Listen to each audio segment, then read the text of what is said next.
you want me to finish them?" If the two didn't speak Latin, they understood his tone. The girl rushed to her grandmother's side and clung to her. The old woman muttered something Tullus didn't catch, but which might have been, "We won't suffer." "Shall I kill them, sir?" repeated Piso. Vitellius stood ready beside him, his face a mask. "Is this what I am now?" Tullus asked himself. "What we are, murderers of the helpless and infirm?" He looked at the girl again, who was similar in size to Artio, and the old woman, who would have found it difficult to swat a fly, let alone harm his men. "No," he grated.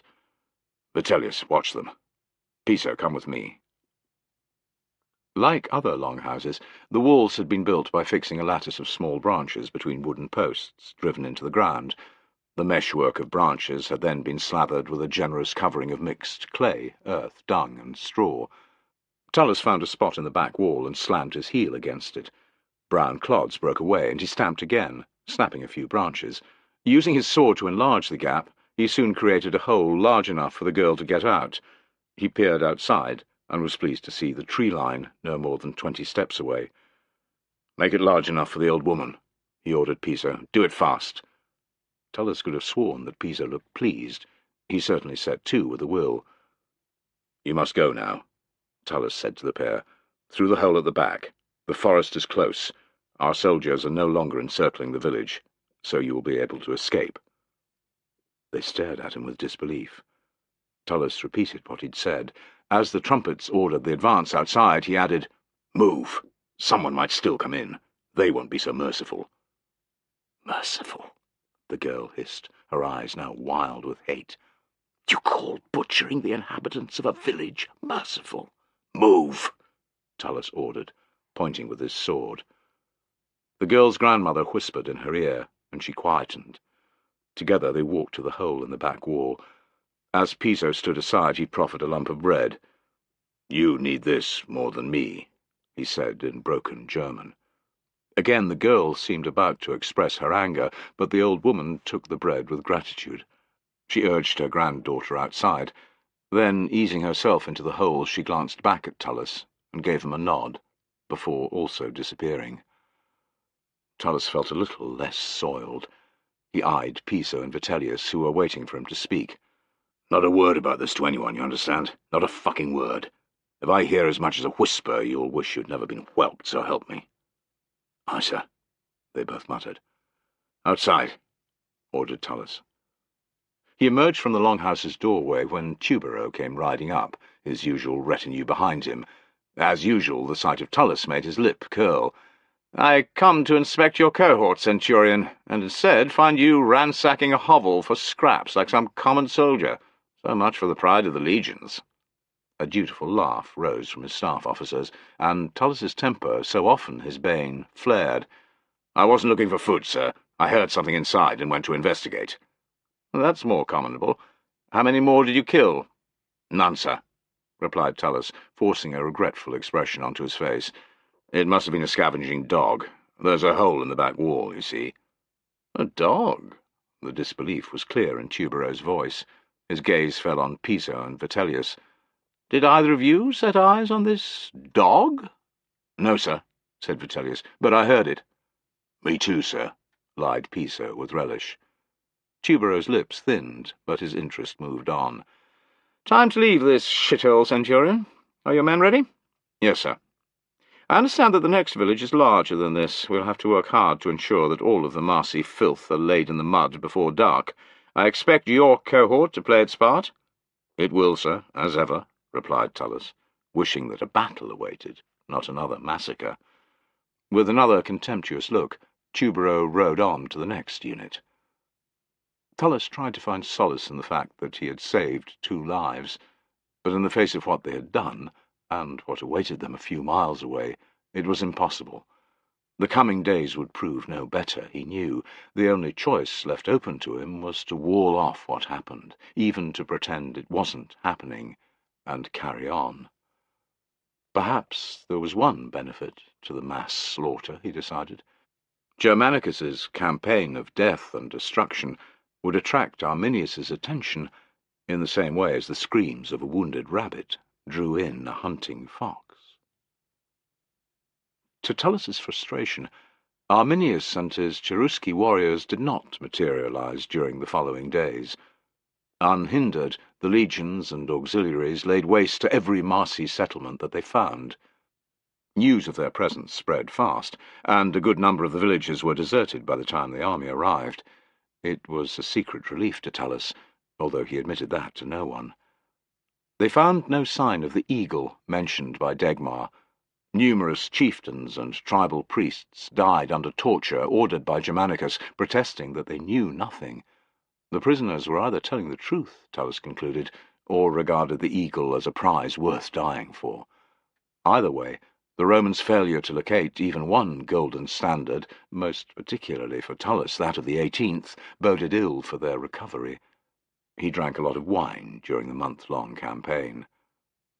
The Romans' brutal tactics soon provoked the local tribes, the Bructeri, Busipites, and Tubantes, to take up arms.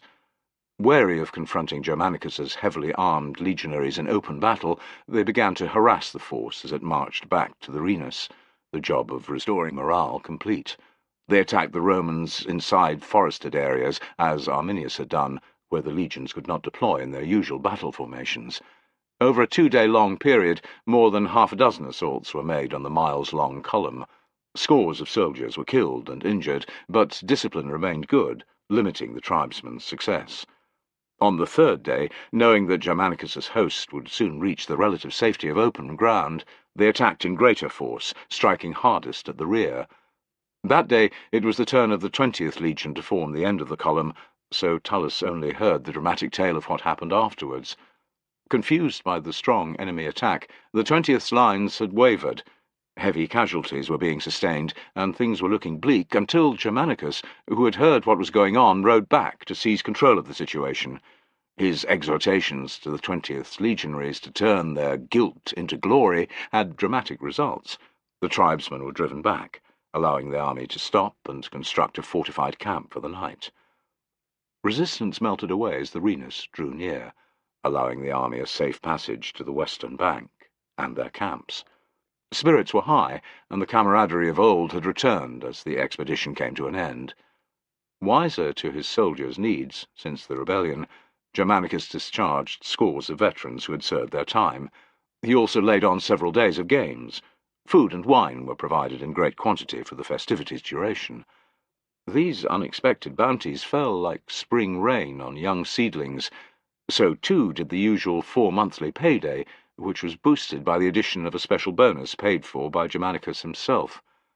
Soon after, the governor departed for Rome, his mission there to report to Tiberius, content in the knowledge that normal life had resumed in Vetera.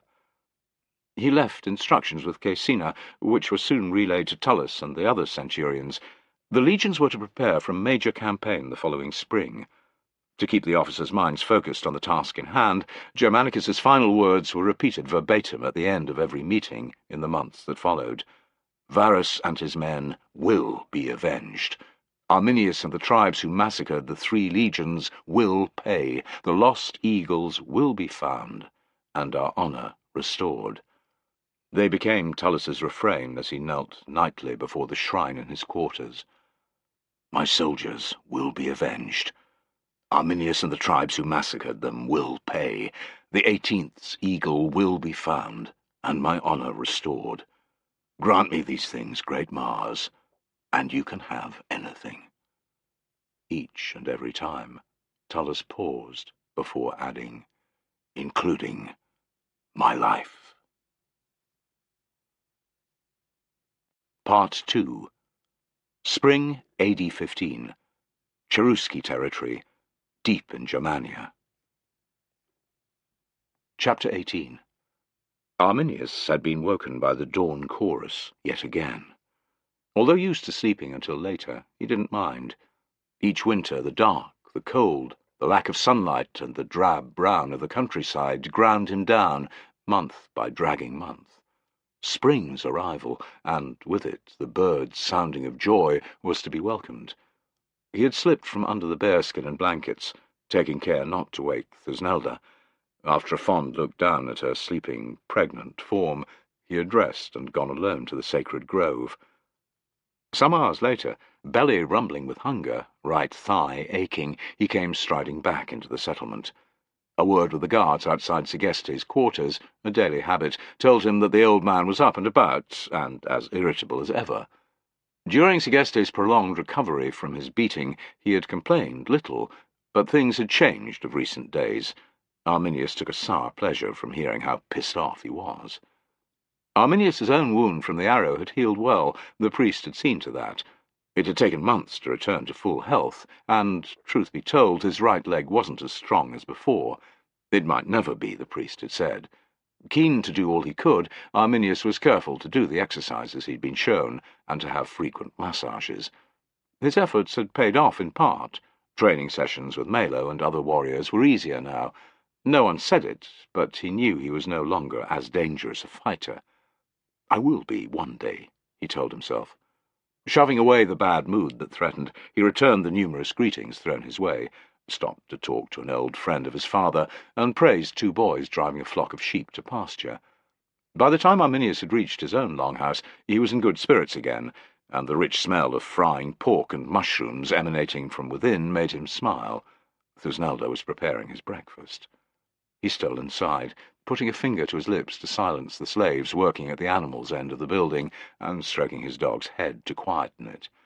Thusnelda had her back to him. She was busy, alternately stirring a pan on the fire and kneading dough on the large stone slab that served as a work surface. Arminius padded to within 6 paces of her before she realized. She let out a little gasp. "I've told you not to do that. It's bad for the baby," she scolded. Her happy expression contradicted her words, however, and she didn't resist as he wrapped his arms around her middle, caressing her belly. "My son is a warrior. He won't be so easily scared," Arminius said. "You know it's a boy?" Her hands reached up to stroke his hair. "Of course," he replied, nuzzling her neck. "He's my firstborn. What else could he be?" "Ha! The midwife says it'll be a girl." "How can she know?" With gentle hands, Arminius turned her around. They locked eyes and kissed. Thusnelda pulled away after a moment, and Arminius cried, "Hey!" "The pork is about to burn," she retorted, laughing and flipping the meat in the pan. "Are you hungry?" "Starving." "I thought you would be. You went to the grove?" "Aye." She studied his face, searching for a clue. "I saw nothing," he said, with a dismissive flick of his wrist. "It doesn't matter. The god isn't going to offer me something every time I'm there, is he?" "I suppose not." "Inguiomerus is with us, and his people. After the Roman attacks last autumn, so are the Marsi. The Angrivarii won't take much persuading, nor will the rest. I'll have to visit the chieftains, but by spring's end I will have an army large enough to tackle Germanicus." She frowned. "You'll have to leave soon." "There's no way around it, my love. But I shall return inside a month." "Not for long, though. And then you'll be away all summer, fighting." "You knew the type of man I was when you married me," he said, his voice hardening. "Rome has to be taught another lesson if we are to free ourselves from its yoke and its taxes." "And if you succeed, will that be the end of it? What's to say the legions won't cross the river again? Will you have to go to war every summer, until 1 year you do not return? I'll be left a widow, and your children fatherless." She was crying now, and smoke was rising unnoticed from the frying meat. He took a step towards her, but she motioned him away. "Don't." His own anger rising, Arminius turned. "Wait, your pork is ready." Arminius hesitated. Leaving without a word, letting her cooking go to waste, would be satisfying. To do so, however, would deepen the rift that had just opened between them. The resulting argument might last for days, or even longer. Their fiery relationship had seen that happen before. Better to stay, he decided. "Thank you," he said in a conciliatory tone. "It smells delicious." "I've gone and burned it," she replied, scowling. "You haven't, my love. Come, have some with me. You're eating for 2 now." She shook her head. "No." "Feeling sick?" "It will pass." She motioned him to the table. "Sit. I'll join you." "I'm a lucky man," said Arminius as she piled his plate high and placed it before him.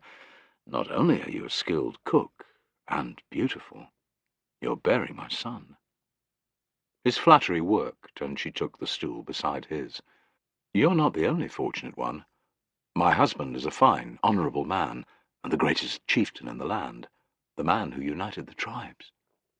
They kissed again. Thusnelda pulled away at length. Eat. It will go cold. You've put in some wild garlic, Arminius said halfway through the first mouthful. It's delicious. Thusnelda smiled. I do my best. You do far more than that. He squeezed her hand. An easy conversation, the kind held between two people who know each other inside and out, followed. Arminius had just cleared his plate when excited shouting broke out some distance from the longhouse. Using his tunic to wipe his lips, and ignoring the disapproving look that Thusnelda gave him for it, he kissed the top of her head and made for the door. My thanks for the food. Osbert, one of Arminius's best warriors, hove into sight as he emerged. Squat, barrel-chested, and a lover of drinking and fighting, Osbert had seized one of the Roman eagles during their ambush on Varus's legions. His thunderous expression revealed much, and Arminius cursed. Life had a way of souring things just when they were going well, yet it didn't pay to let on that he could be so easily upset. He raised a hand. "Oh, Osbert, looking for me?" "Aye, 2 chatty warriors have just ridden in." The chatty lands lay some distance to the south and southwest. Dealings with them weren't uncommon, nor were they every day, thought Arminius with a trace of unease. Their tidings? Not good. Germanicus has taken advantage of the lack of rain and crossed the river early, in strength. I'll see them at once. Ignoring his twinging thigh, Arminius strode the way Osbert had come. A large crowd, men, women, and children, had gathered in the central meeting area, but they made way for Arminius and Osbert. Pressing through the throng, Arminius found Melo sitting with 2 warriors, one of whom was wounded. Both men were spattered with mud, and had haggard, grey expressions. Arminius had never seen either before, but he wasn't surprised that they seemed to recognize him. He was well known among the tribes. "Arminius!" croaked the uninjured warrior, a yellow-bearded, short man in the prime of life. "Well met," said Yellowbeard's companion, who had a wide face and drooping moustache. His clothes were so crusty and red-stained that Arminius judged some of the blood had to be Roman. "And the same to you. You are welcome in my village," said Arminius, inclining his head. "Has the priest been called for to see to this man?" "Aye," replied Melo. "I've ridden day and night to get here," said Drooping Moustache. "The priest can look at me after we've told you our news." "Germanicus has attacked your people?" said Arminius. Yellowbeard grimaced. "Aye. He divided his forces so that they could attack us from 2 directions. There were 5 legions, or the equivalent, in each prong." Arminius exchanged a dismayed look with Melo as Yellowbeard continued. "We had no scouts out. The first warning we had of their arrival was a few hours before their host began surrounding our settlements." "No one expects to go to war this early in the year," said Arminius, grateful that his people's territory lay so much further from the Rhenus. "Scheming Roman bastards. Every warrior who could fight marched out to face them." A deep sadness filled Yellowbeard's eyes. "We left our homes undefended." "In the face of an overwhelming attack, that is sometimes the best tactic," said Arminius. "Except we were driven back, over the Adrana River," came the bitter reply. "The Romans fell upon our villages like wolves on a flock abandoned by the shepherd. Thousands of our women and children were slaughtered or enslaved." Yellowbeard's voice caught, and he had to compose himself.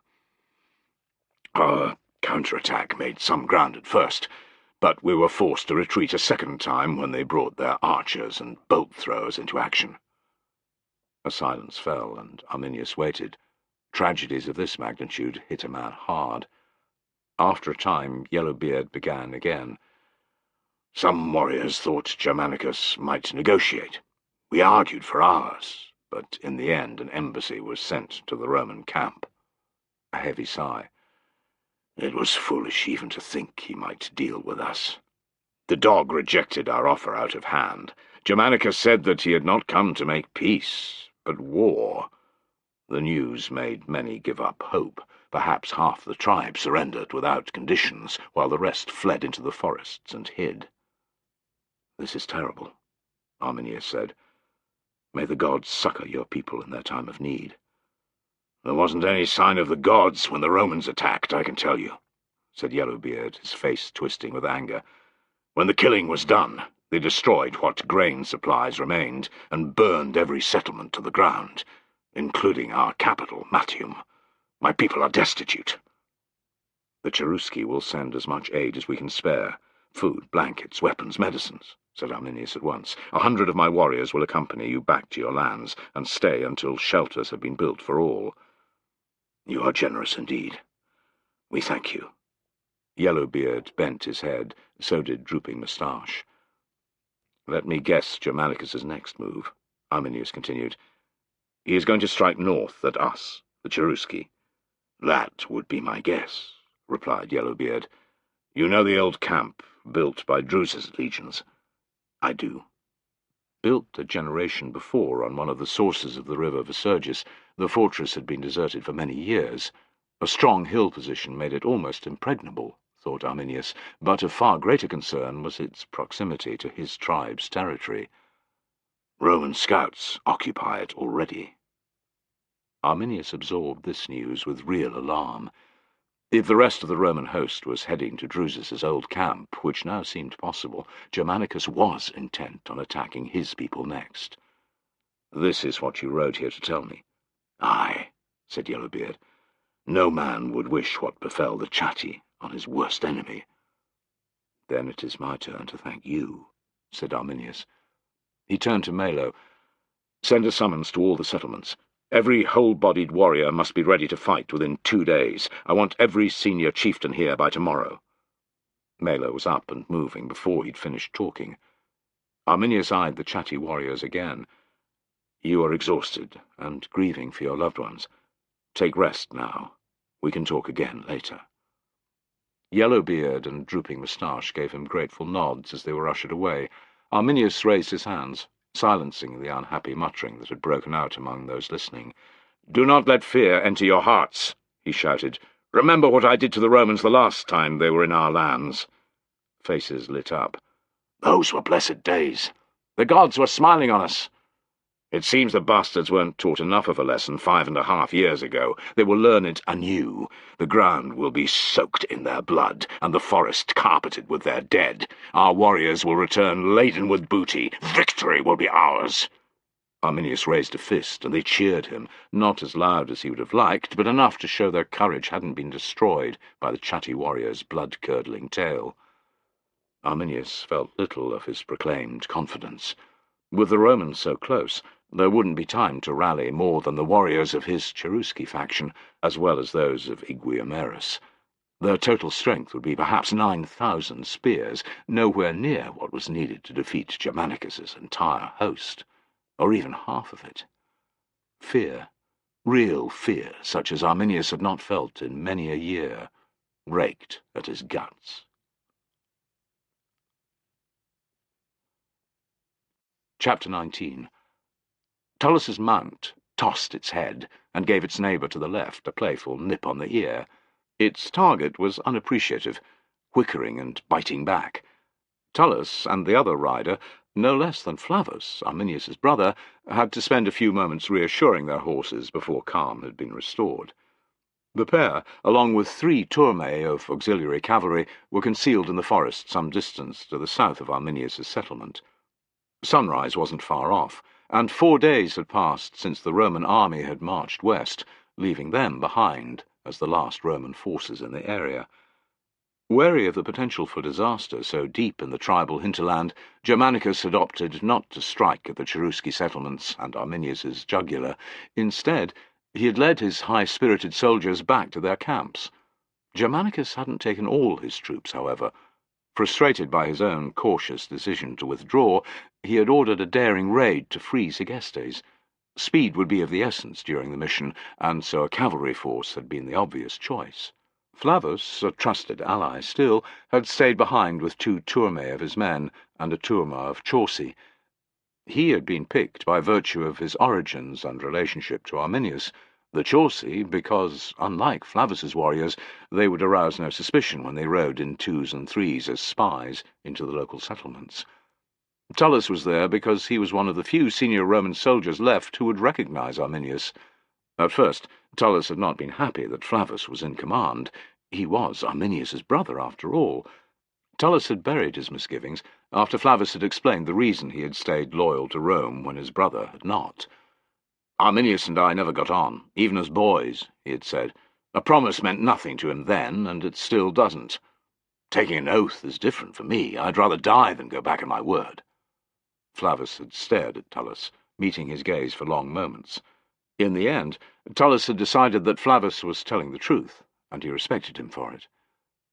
Hiding nearly 90 men and horses was impossible for long, and the force had ridden, under the cover of darkness, 2 nights running, from Germanicus's last camp straight towards Arminius's settlement. Their luck had been in, and no one had found their daytime hiding places in the forests.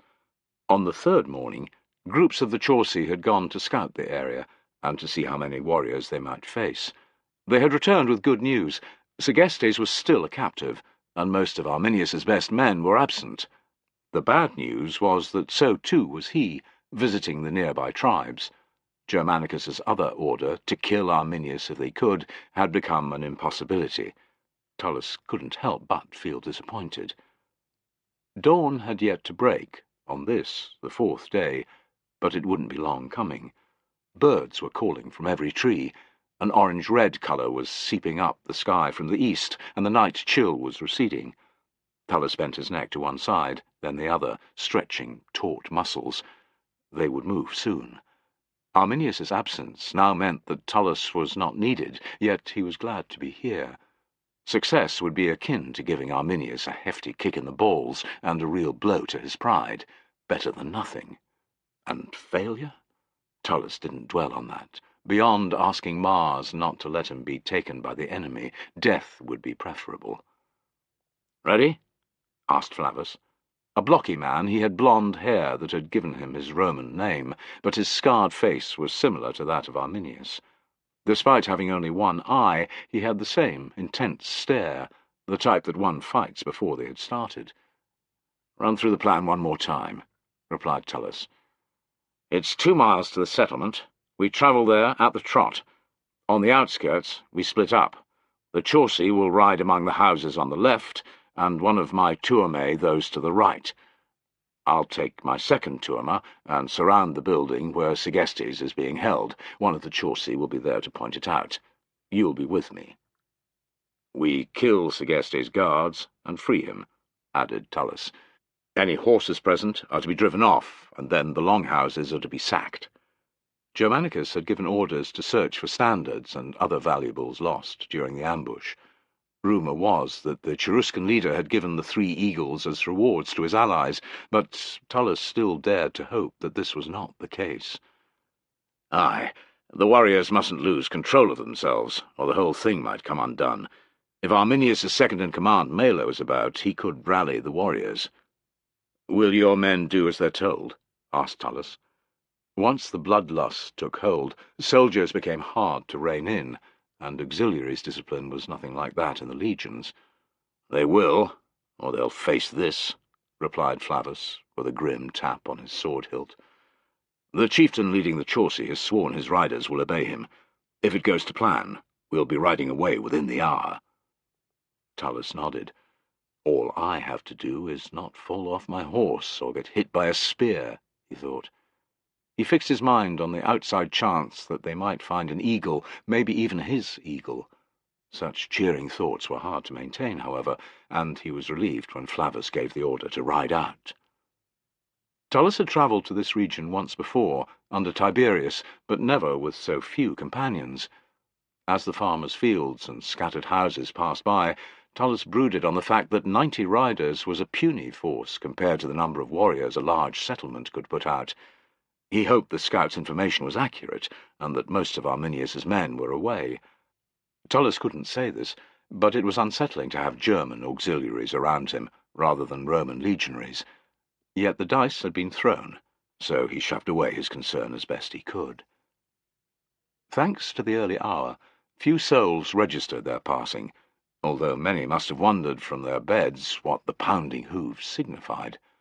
An occasional figure, herding cattle or sheep to pasture, or fetching water from a well, watched in awed silence as the group trotted by. A farmer called out a greeting, but no one replied. Tullus was riding at the front, with Flavus. He'd been given a calm chestnut from among the horses on offer. "I want a battle-steady mount that will go all day and obey my commands," he'd told the lead groom, and thus far it had served him well. "Good boy," he muttered, rubbing its sweating neck. "Not long now." At first, their approach did not cause any alarm. Indeed, those tending livestock shouted greetings. Even the startled old man squatting on his haunches by a dung-heap lifted a hand. Tullus felt little sympathy for those who were about to die. These were Arminius's people, Cherusci, men, women, and children. Their hands were stained with Roman blood, with the blood of Tullus's men. Astute, Flavus maximised the shock of their arrival by giving the order to ready weapons only when they had ridden up to the first longhouses. "To your positions!" he cried, pointing to left and right. "With me!" he yelled to his chosen warriors, and headed towards the central meeting area. Tullus was without a spear, and he left his sword in its scabbard as they pounded along. He was no cavalryman.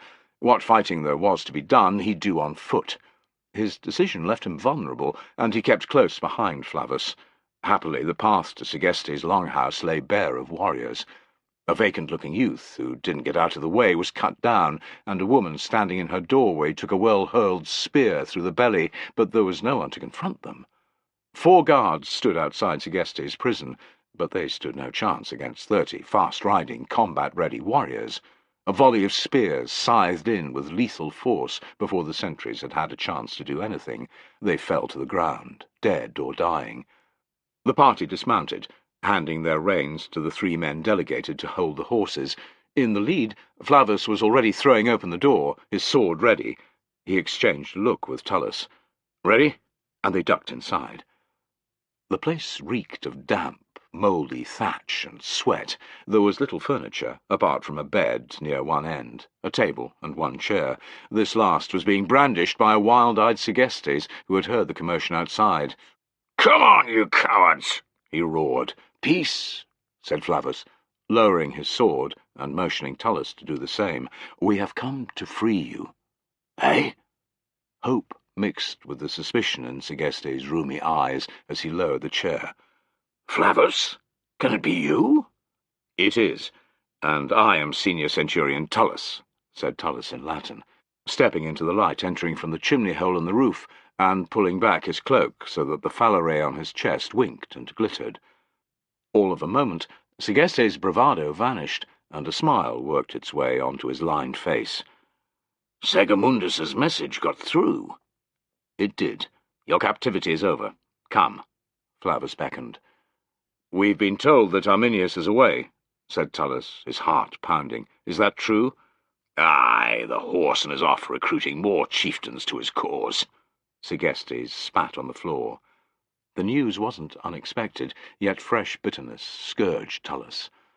"But my daughter, Arminius's wife, is here," said Segestes, "and she's carrying his child." New options presented themselves to Tullus. "Are they happily wed?" "They've been like 2 moonstruck calves since they met. My disapproval meant nothing to either of them." Segestes spat again. "To you Romans, Arminius is the violator of a treaty, but to me he's the abductor of a daughter." They had to seize her, Tullus decided. If Artio, the person he cherished most, were taken hostage, it would drive him close to madness. Flavus seemed to have come to the same conclusion. "Is she in their longhouse?" he demanded. "I expect so," replied Segestes. "Take us there, now," ordered Flavus. "It will be my pleasure," replied Segestes, looking smug. Outside, Tullus was happy to surrender his mount in order that the weakened Segestes could ride. Holding the reins, he was able to talk with the old man as he guided them between the longhouses, with Flavus and his warriors as protection. Around them, chaos reigned as some buildings were ransacked and others set on fire.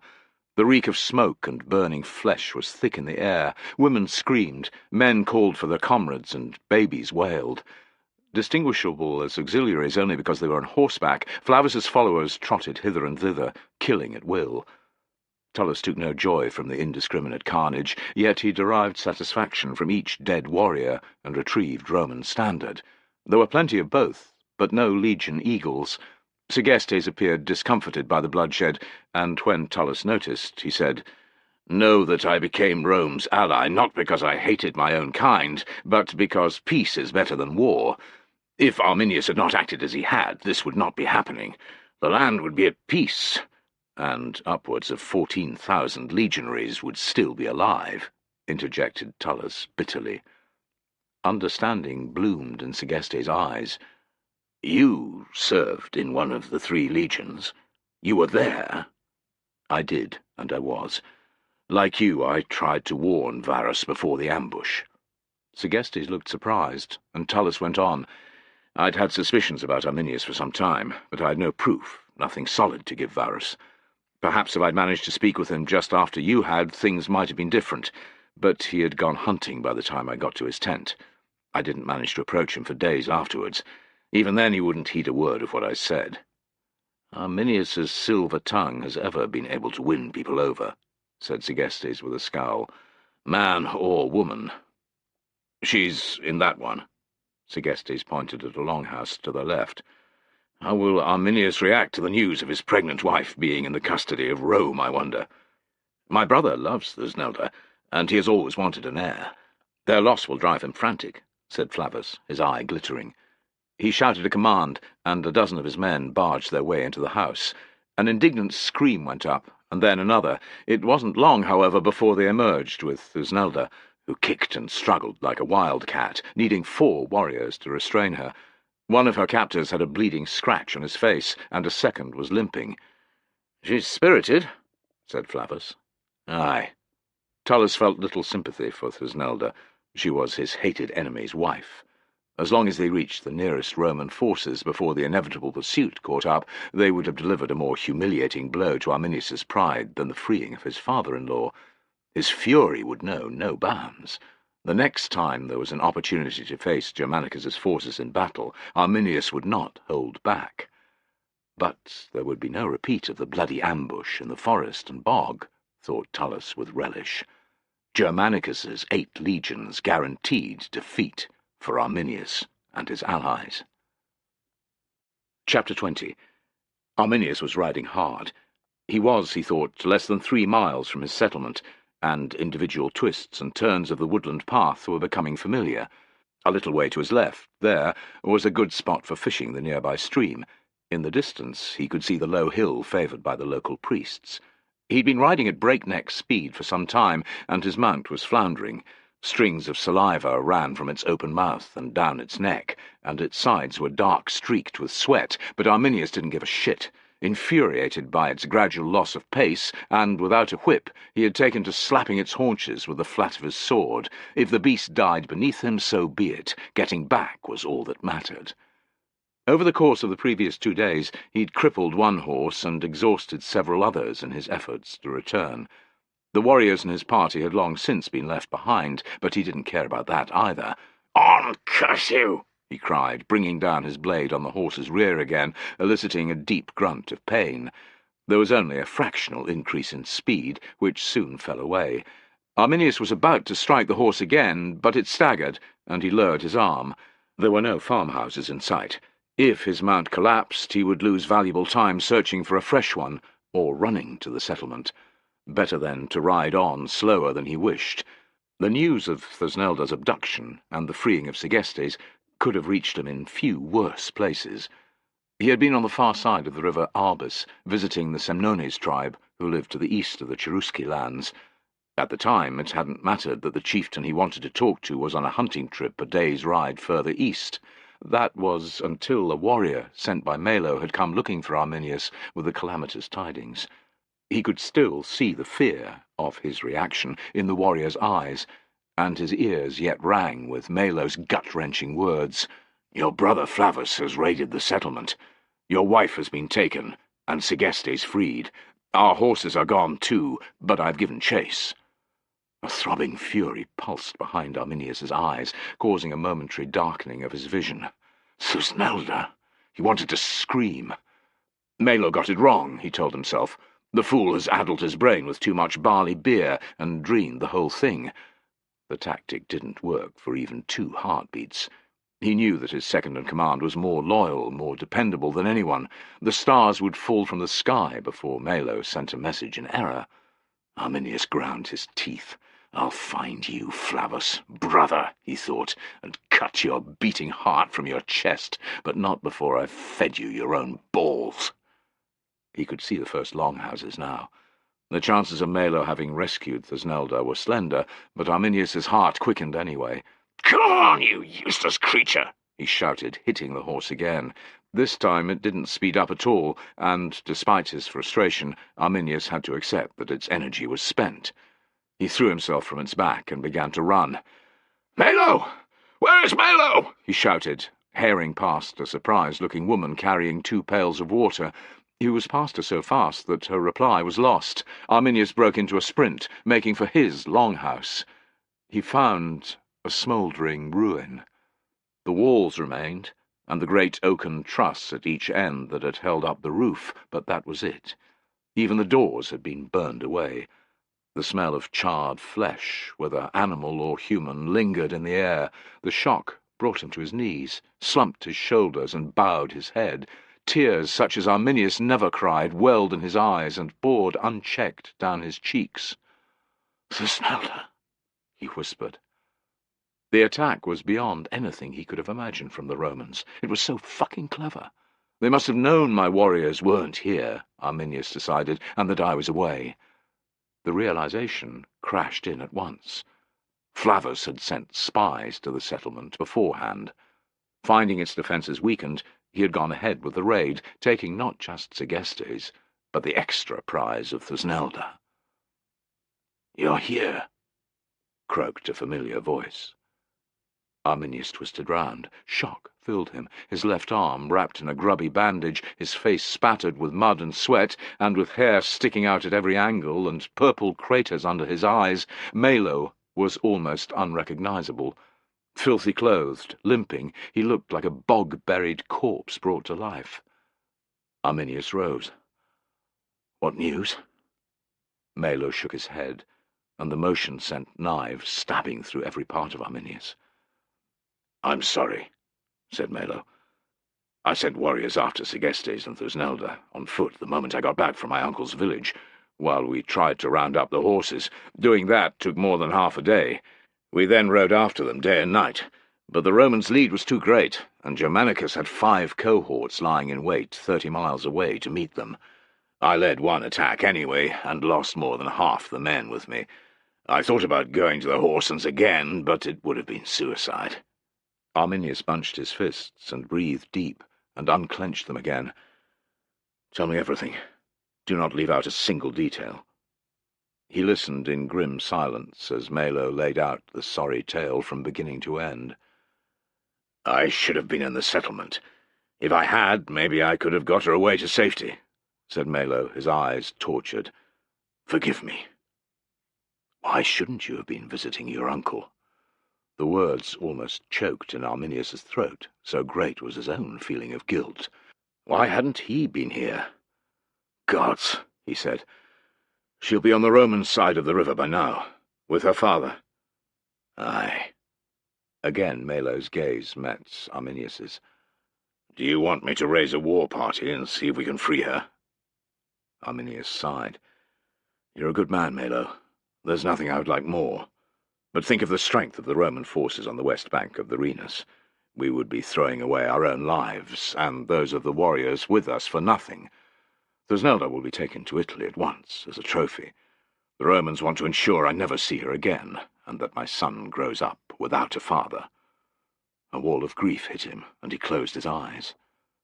Melo's hand on his shoulder, unasked for, gave him strength and focused his mind. The situation could have been far worse.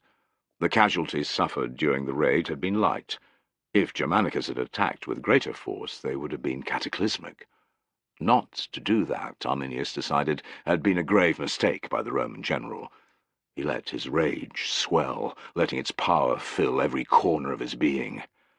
"I will renew my war against Rome, not by treasonous means, nor against pregnant women, nor in darkness, but with honor, attacking its soldiers in daylight.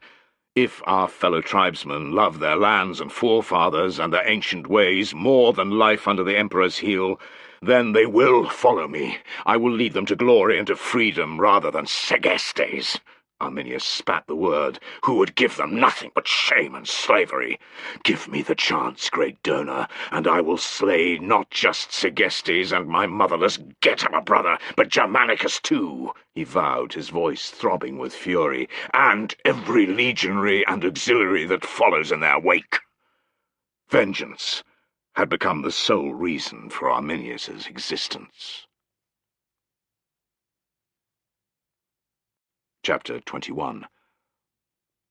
His stomach churning, Piso studied the mainsail with jaundiced eyes. It had been hanging limp for some time, but now it fluttered and fell back against the mast. A heartbeat later it did the same, and again. Air moved against Piso's cheek. A wind had come up at last. Standing close to the mast amongst his comrades, he watched as the great hemp rectangle billowed forward and sagged back by turns. Before long it had swelled to its maximum, aiding the sweating oarsmen and driving the long, shallow-bottomed craft out into the Mare Germanicum. Less than a month had passed since the morale-boosting capture of Arminius's wife and freeing of his father-in-law, and Germanicus had been swift to act, launching a three-pronged attack into the enemy hinterland. It was Piso's bad luck that his legion had been selected to sail around the northern coasts and make landfall in the sheltered estuary of the river Amisia. They would strike inland from there. He cast a mournful glance back at the Flavulacus, the sheltered lake that formed part of the Rhenus's estuary, across which they had rowed over the previous days. Its rocky shores and populations of screeching seabirds that he'd so despised now seemed far more attractive than the blue-green waves beneath the hull and the desolate expanse on every side. He wasn't alone in his misery, and Piso took a certain sour satisfaction from the number of unhappy faces around him and the muttering about storms and sea monsters. Not a soldier of the 2 centuries packed on the vessel seemed happy with his lot. Even Vitellius, the Stoic, was giving the bronze amulet at his neck a crafty rub. Tullus and Fenestella, heads bent together as usual, were unperturbed, but that was as it should be. Even if they were only pretending not to be scared, thought Piso, it didn't matter. Their calm expressions and steady voices were there to reassure the men, whatever the situation. A wave crashed off the prow, showering everyone within 30 paces with freezing water. Groans and curses went up, even as the ship's captain, an old salt with white hair, laughed. "Better get used to it, boys," he cried from his platform above them. "This is nothing compared to what Neptunus can throw at us." "Gods, what are we doing?" Piso asked of no one in particular. "Following orders," said Vitellius. "As usual," added Saxa. "That's all we ever do." "The soldier's lot." Vitellius cast a look at each of them in turn. "But we're together again, eh? And that's what counts." Everyone nodded. Piso managed a smile of sorts. Germanicus's purpose, to wreak revenge for what had been done to Varus and his legions, didn't count here, on this perilous sea. What mattered when a man felt as if he were about to drown at any moment were his comrades. Since their mission to rescue Degmar's family, Piso and Vitellius had spent increasing amounts of time with Saxa and Metilius, both solid, decent men. The 4 were now tent-mates as well. Fortuitously, Piso and Vitellius's contubernium had been too short. Piso got on better with Saxa, who was also fond of playing dice, but Metilius's unflappable good humour was impossible not to like. Better to drown with them, or to vanish into the maw of a sea monster, Piso decided, than to die on his own. Another bigger wave broke over the bows of the ship, and the resultant spray coated everyone from head to toe. Groans went up, and curses, but the loudest voices were those begging the gods for mercy. Muttering a prayer of his own, Piso pulled the front of his cloak lower, trying too late to protect his mail shirt. "The thing's going to rust no matter what you do," advised Vitellius. "Besides, Tullus won't make us clean them until we get back to Vetera." "If we get back," added Saxa in a dour tone. The boat lurched as a wave slammed into its port side, and, guts heaving, Piso forgot about his armour. The choppy motion had him concentrating on one thing, not vomiting. but it was a battle he soon lost. If there was any consolation to be taken from covering his feet and sandals with the contents of his stomach, it was that plenty of others had done so before him, among them Saxa and Metilius. Vitellius held out for a time, but succumbed at last to the acrid stink of bile and the ship's never-ending pitching and rolling. "Ha! You're no sailor either." Vitellius wiped a string of phlegm from his lips and flicked it downward onto the foul liquid that slopped around at their feet, a broth of sea-water, vomit, piss, and worse. He levelled a baleful stare at Piso. "Never said I was. Will Tullus throw up, do you think?" They glanced at the centurion. To their disbelief, he was tucking into a hunk of bread. Between bites, he was conducting a shouted conversation with the captain. By his side, meanwhile, a green-faced Fenestella was staring everywhere but at Tullus's food. Piso chuckled. "He won't. 5 denarii on it. Any takers?" His only replies were ribald comments about what he could do with his coins. Piso didn't mind. With Tullus, the indestructible Tullus, unaffected by the conditions, he had nothing to worry about. Their ship would not sink. Piso knew it, because Tullus was on board. He wasn't about to shout his defiance at the lowering grey sky, nor even to speak it aloud. Piso wasn't that stupid, but Tullus's presence felt like a heaven-sent guarantee that their miserable voyage would end with a successful landfall. He hoped that the rest of the flotilla, the scores of ships on either side, packed with troops, equipment, and horses, fared as well. If they did, God's willing, the treacherous Germans wouldn't know what had hit them. That was, Piso thought, with a tinge of humour, once he and his comrades had stopped feeling sick. Piso's convictions were well tested in the 2 days and nights that followed. Heavy seas and strong winds split up the fleet, driving the better ships ahead and causing the older, less well-constructed vessels no end of problems. If he had been grateful at the outset not to be ordered onto one of the half-derelict troop carriers left over from Drusus's naval campaigns, Piso was doubly so once he'd seen other craft sinking. He and his comrades grew used, if not immune, to the despairing wails of drowning men that carried over the waves. Their own ship, a new build, sprang a leak at one stage, but constant bailing kept the water levels at a manageable depth. Soaked to the skin, nauseous, and thirstier than he'd ever been after a long summer's day march, Piso endured with his comrades. It took 4 more days for the last of the stragglers to limp into their destination, and a day after that for a final head count. When that had been completed, the news that 9 ships and more than 700 crewmen and soldiers had gone to the bottom travelled between the troops like wildfire. So did the revelation that several big-bellied transports loaded with grain and sour wine had foundered. Scores of horses had also been lost. Matters weren't helped that day by the drowning of several legionaries as a ship was being unloaded. Their deaths were blamed by most on the new heavy type of segmented armour they had been wearing. Whatever the reason for their demise, a dark mood fell over the entire camp. More alert to such things because of the previous year's mutiny, Tullus bought a fat lamb from a local Chaucy farmer and sacrificed it on the muddy beach, giving loud thanks to Neptunus for holding his net close beneath them as they sailed over his watery realm. Other centurions were quick to emulate his move, and when Germanicus ordered a wine ration to be doled out, morale soon lifted. Scores more sheep were purchased from the Chaucy tribesmen, who were long-standing, trusted allies of Rome. As the sun set that evening, even the weather had improved, the air was rich with the scent of roasting mutton, and filled with the sounds of half-drunk, happy soldiers. Despite the pounding heads that resulted from the night's carousing, there were few objections the following morning when the trumpets sounded and the officers hounded the legionaries from their blankets. Germanicus had given the order to march, and, hungover or not, the troops were keen to get on with the task in hand.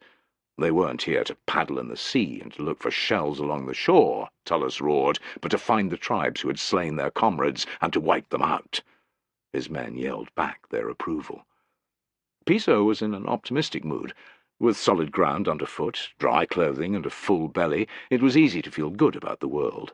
Their force was strong, and it was a considerable distance to the borders of the Chaucy lands. Although they would march in combat order, there was little chance of an immediate enemy attack. The Chauci were friendly, and many of their warriors served as auxiliaries with the legions. There was no silver-tongued Arminius figure to lead them astray here. After 3 days' march, the safety of the Chauci territory was left behind. The next tribe in the army's path, the Amisorii, who lived in and around the southward leading river Amisia, would cause no trouble, the Romans were told by the auxiliary cavalry. Emissaries were already on their way, with hostages and promises of loyalty to Rome. "If our journey was going to be this easy, we should have saved our hobnails and sailed downriver," Piso commented late on the 4th day. He raised a hand against Vitellius's retort. "I know, too many of the ships needed repairs." "Would you rather be on land or afloat, if we're attacked?" asked Saxa, ever the wary one. "We'll be reaching Bructeri territory soon. They laid an ambush on the river Amisia for Drusus, remember? It's still nice to dream about not having to march, about not having to carry this." Piso indicated his unwieldy yoke with his eyes. "Perhaps you should have joined the navy, Piso." Tullus had appeared to come, as he did so often, from nowhere. "I saw how much you enjoyed being out on the waves during our voyage." Piso flushed as his comrades hooted with laughter. "I'm happy in the legion, sir, and with my yoke. That's what I like to hear." With a chuckle, Tullus rode off. "You could always try the river fleet," Vitellius suggested to Piso. He winked at Saxa and Metilius. "There's far less bad weather than on the open ocean. You'd almost never have to go to sea." "Piss off," retorted Piso. "Why don't you become a sailor?" "I'm a happy foot-slogger, me," said Vitellius, his shrug setting the pots and pans on his yoke to clatter. "Always have been." "I'll remind you of that the next time you're whinging about a blister or a sore neck," said Piso with a triumphant look. When it came to complaining, Vitellius was one of the most vocal men in the century. Saxa and Metilius snickered. Vitellius glowered.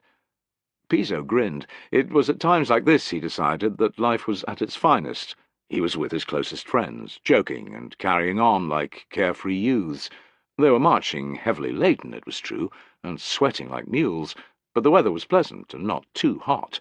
Their rations were being supplemented daily by plenty of meat, sheep and cattle, bought from the local tribesmen, and, like the good centurion he was, Tullus saw to it that there was wine on offer each night. Battles were inevitable later in the campaign, but Piso knew they would take place on Germanicus's terms. When this force met with the 2 others that had set out from various forts on the Rhenus, they would outnumber any foe who faced them. "Vengeance will be ours," thought Piso, remembering with a pang Afer and the rest of his comrades who had been slain in the Teutoburg forest.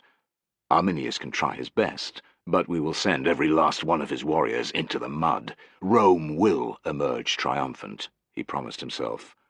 Most important of all, the 18th's eagle would be recovered. Some days later, Piso was helping to dig the defensive trench for the night's camp. For half the men of a campaigning army, this least loved of tasks came at the end of every second day's march. His turn was this afternoon, and despite the long job that lay before him and his already aching muscles, Piso was in good spirits. Around him his comrades were too. Saxa was halfway through a popular ditty about a brothel, and was bawling the filthiest chorus line in time with each strike of his pickaxe. The whole contubernium was taking part, Vitellius and others throwing in additional imaginative lines whenever possible. Infected by their enthusiasm and volume, the men nearby had begun to join in too. Tullus, who was strolling along the top of the ditch, supervising, had a tiny smile on his face. Piso even thought he'd heard Fenestella whistling the song's tune. The campaign had begun well, Piso decided. Their arrival from the north had caught the Bructeri napping, and their force was now deep in the tribe's territory. Settlements and farms had been abandoned whole-scale, their panicked inhabitants fleeing into the surrounding forests. Resistance had been sporadic, and for the most part ineffectual. There had been one serious attack the previous day, but it had been thrown back with massive casualties among the Bructeri tribesmen.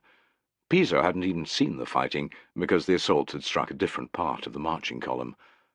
More promising news, swift to spread between the soldiers, had been brought by the Chauci scouts returning from the south.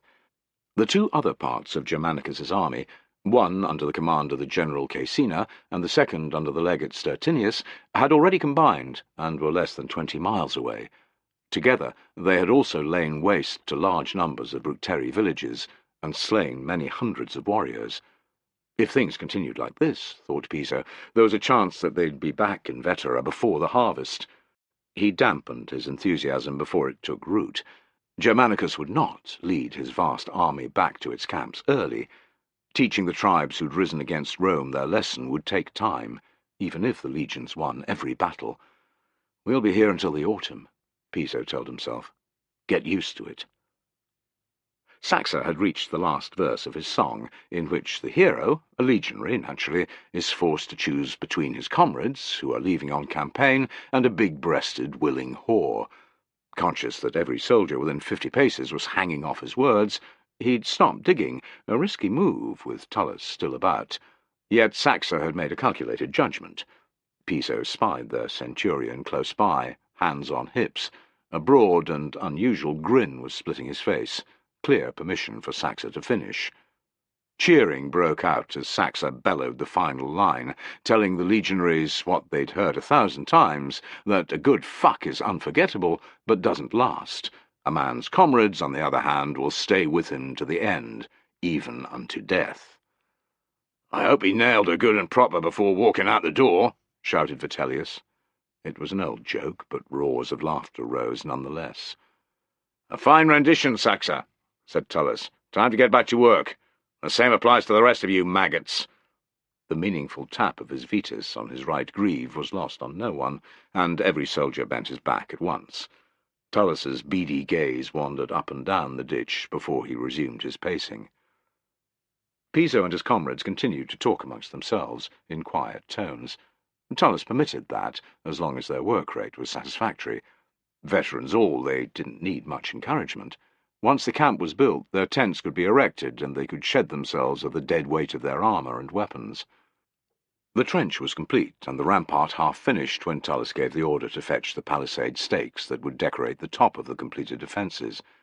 Each soldier had to carry 2 of the arm-length pieces of timber on the march. Buried daily in the earthen parapet and tied together with rope, they formed an extra deterrent against potential attackers. Moving the stakes was a great deal easier than tamping down the top of the fortifications, and so there was often a race between tent-mates to lay down their pickaxes and make for the heaped timbers. On this occasion, Piso and Vitellius got there first. Tullus was watching, so Saxa, Metilius, and the rest retreated to the earthworks, throwing sour looks at the lucky pair. Piso had scooped up a bundle of 12 stakes and was halfway down the ditch when riotous cheering broke out among the legionaries forming the defensive screen, some 250 paces away. These were the men who had built the camp the day before, and whose turn it was now to protect Piso and the other workers. He cast a glance at Tullus. It was always best to make sure he wouldn't be reprimanded for slacking, and, happy that his centurion was also trying to decide what was going on, clambered back out of the ditch. Everyone was staring now. 2 messengers seemed to have arrived, and already the rumours were starting. "There's been a sign from the gods. Victory will be ours this summer," someone said. "Arminius is dead, slain by his own kind.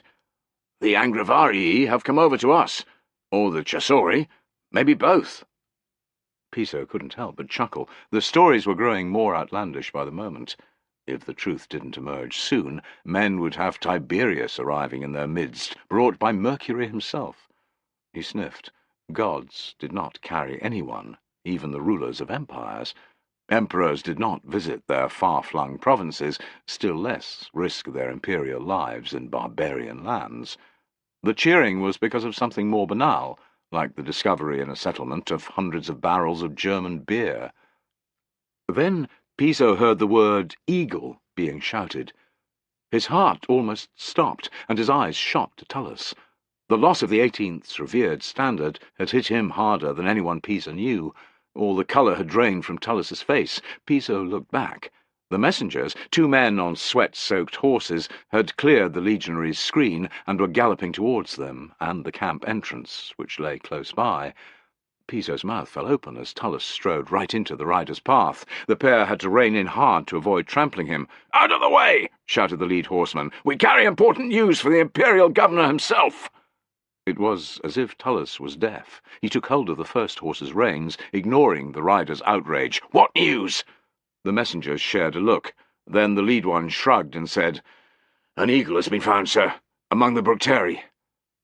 Despite the warm sun on his back, Piso shivered. He was conscious that around him men were muttering and praying. One soldier, Vitellius, had even fallen to his knees. "Which legion is it from?" demanded Tullus, his tone more commanding than Piso had ever heard it. "The 19th, sir."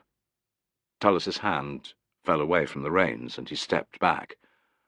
"Wonderful news," he said in a quiet voice. The first messenger's sour expression eased a little.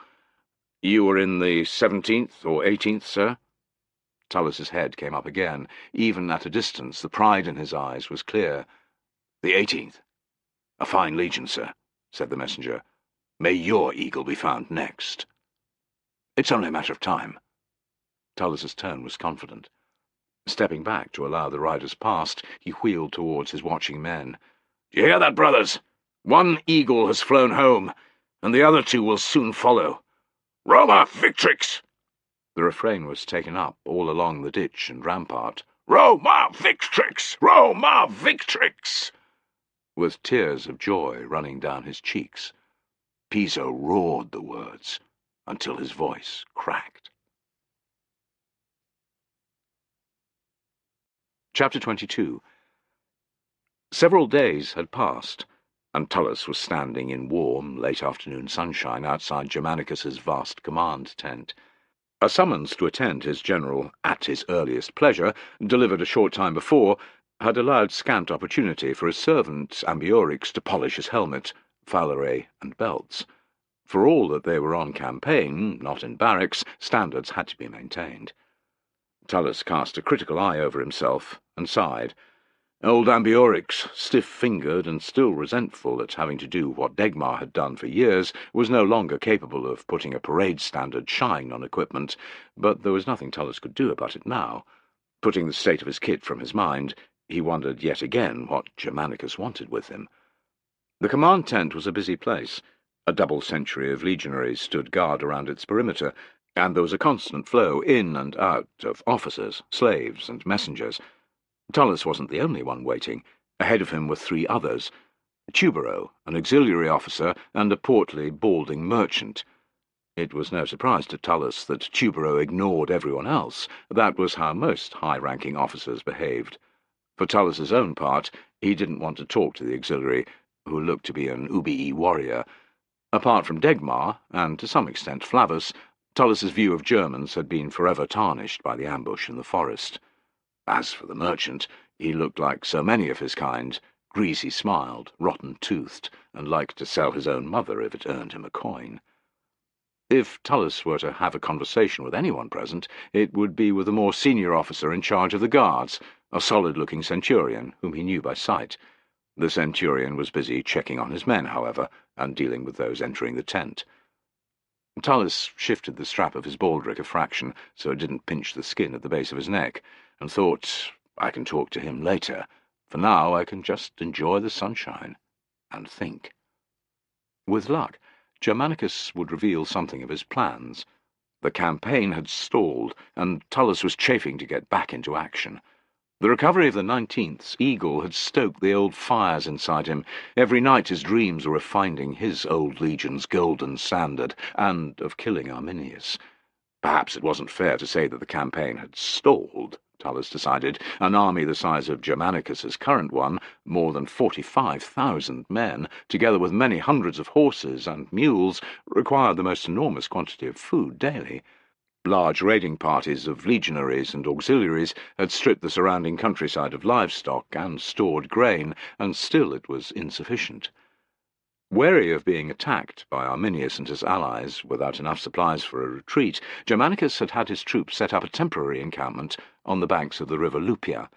This waterway led west, past the burned-out forts of Aliso and others, to the Rhenus and the Empire's frontier. Messengers had been sent to Vetera ahead of their arrival at the camp, carrying orders to dispatch grain barges with all haste. Although some had reached the camp, there were not yet enough supplies for the army to continue its eastward march.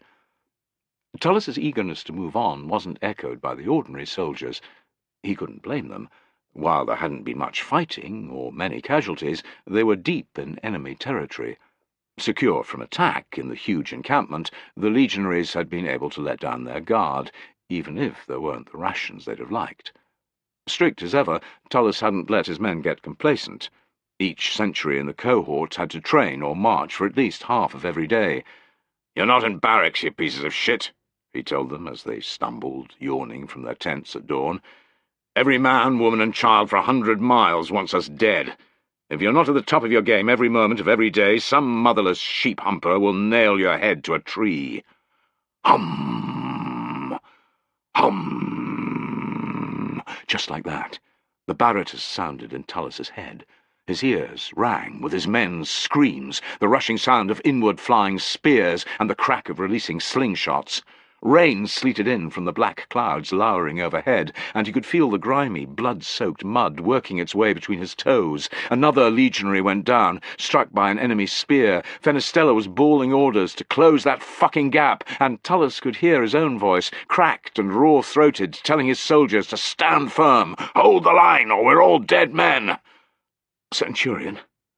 Tullis wiped a hand across his eyes, and was grateful, despite his earlier scorn, to see the merchant, sweaty-faced and tunic-stained, before him, rather than a spear-wielding warrior. Yet the man was so repulsive he couldn't help barking, "What?" "Are you well, sir?" "I am, curse you, why?" Tullis shot a look at Tubero and the auxiliary officer, who were next nearest. They didn't appear to have noticed anything untoward, which was an immense relief. He could imagine the type of comment Tubero in particular would make. The merchant stepped back, his smile fading. "You were muttering to yourself." "Nonsense." Tullis gave the man his best centurion stare, and was pleased when he moved further away. Tullis again fell to brooding about the battle. They were so close to where it had taken place. He didn't have a map, and had only hazy memories of the countryside that Degmar had guided him through on their way to Aliso, but Tullis had recognized a number of landmarks during the previous day's training marches. The scouts had also reported that the battlefield lay nearby. The close proximity of the bones of so many men Tullis had known wasn't helping his sleep either, if truth be told. His scalp prickled. Did Germanicus want to hear his account of the ambush again? Perhaps— "Senior Centurion Tullis!" An imperious-faced staff officer stood at the tent's main entrance. He called again. "Senior Centurion Tullis!" Tullis lifted a hand. "That would be me, sir. The Imperial Governor is waiting." Used to being passed over in favour of citizens, the auxiliary's expression remained impassive, but the merchant let out a resigned sigh. Passing an irate Tubero, Tullis kept a straight face. Inside he was roaring with laughter. "Screw you, you whoreson," he thought. Reaching the staff officer, Tullis saluted. "Ready, sir." "There must be some mistake." Tubero's screech made the staff officer turn. "Sir? I'm a legate," Tubero cried. "This man is only a centurion." "A senior centurion, sir," Tullis corrected in the politest of voices, revelling in how his comment made Tubero's flush deepen. "Begging your pardon, sir," said the staff officer to Tubero. "The governor is aware that you're here. He has ordered that Tullis attend him." Tubero's mouth, which had been open, snapped shut. "Have you any message for the governor, sir?" asked the staff officer in a solicitous tone. "I—" began Tubero, and hesitated. A heartbeat later he muttered, "I will wait." "As you wish, sir." The staff officer saluted before regarding Tullis, who could have sworn he raised an eyebrow as if to say, "These senior officers." Then he inclined his head. "Follow me, Centurion." Tullis shot a look at Tubero, but he was glaring into the distance. Tullis's pleasure wasn't even a little lessened. The staff officer led him through a spacious, well-appointed antechamber, in which a great number of clerks sat writing at desks. Slaves hovered about in the background, waiting to be given errands. No one paid any notice to Tullis or his guide. The next two partitioned areas were similar, grand workspaces for the staff officer and his colleagues. Here Tullis attracted some curious looks, which made him wonder again what Germanicus had in store for him. "You were at Saltus Teutoburgiensis, I heard," said the staff officer, as if he'd been reading Tullis's mind. There was respect in his voice, unlike most of those who'd commented in the years since. "You got some of your soldiers out?" Old bitterness washed over Tullis. "Not enough of them." "You did more than anyone I've heard of. Even Tubero only saved 8 or 9 men." Tullis held back a furious rebuttal. It had been an Optio of the 17th who'd rescued Tubero and the soldiers, with a savage bite to the inside of his cheek. The coppery taste of blood filled his mouth, so he grunted rather than speak a reply. The staff officer hadn't noticed. "Was it as bad as they say?" 10 times worse," grated Tullis. "It will be an honour to visit the place," said the staff officer, adding, "I don't hold with those who say it'll bring bad luck upon us. Even if it's years late, our dead deserve to be buried." This unexpected revelation had Tullis still struggling for a reply when they came to a halt before a final partition. A pair of impassive-faced bodyguards stood before it. Both looked as solid as granite. "Senior Centurion Tullis, 7th Cohort of the 5th, to see the governor," announced the staff officer. The bodyguard's eyes roamed up and down Tullis. One of them made a non-committal noise that could have meant anything from "Yes, sir," to "I don't give a shit," before he vanished within. Tullis was used to this reaction from very senior officers' guards, but he had never liked it. When the second man focused on him again, Tullis returned the stare with a flinty one of his own. "Old I might be compared to you, but I'd still give you a run for your money, you big pile of shit," he thought. "The governor will see you now." The first bodyguard had returned. He held aside the curtain. The staff officer indicated Tullis should enter. Tullis felt as nervous as he had when Germanicus had recognized him at Tiberius's triumph. Eyes fixed straight ahead, he stamped in the way he did on the parade ground, lifting his legs with his shoulders back and chest out. He came to attention before Germanicus, who was sitting behind a rosewood desk with a silver inlaid top. Documents were piled in front of him. An inkwell and a simple iron stylus sat by his right hand. He looked older and more tired than Tullis had ever seen him, but the air of command was still there in his eyes and the firm set of his chin. "Senior Centurion Tullis." His tone was warm. "Sir." "No one is to disturb us," Germanicus said to the bodyguard. "At ease, Tullis, have a seat."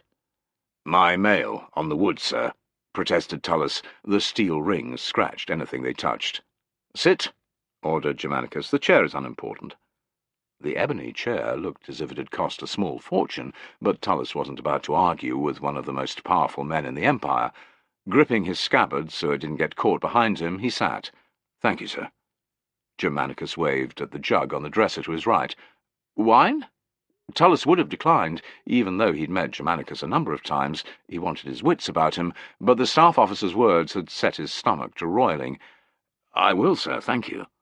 His discomfort was added to as Germanicus rose and picked up the jug. "Allow me, sir," Tullis said, half standing. Germanicus laughed. "Sit. I'm well able to pour wine."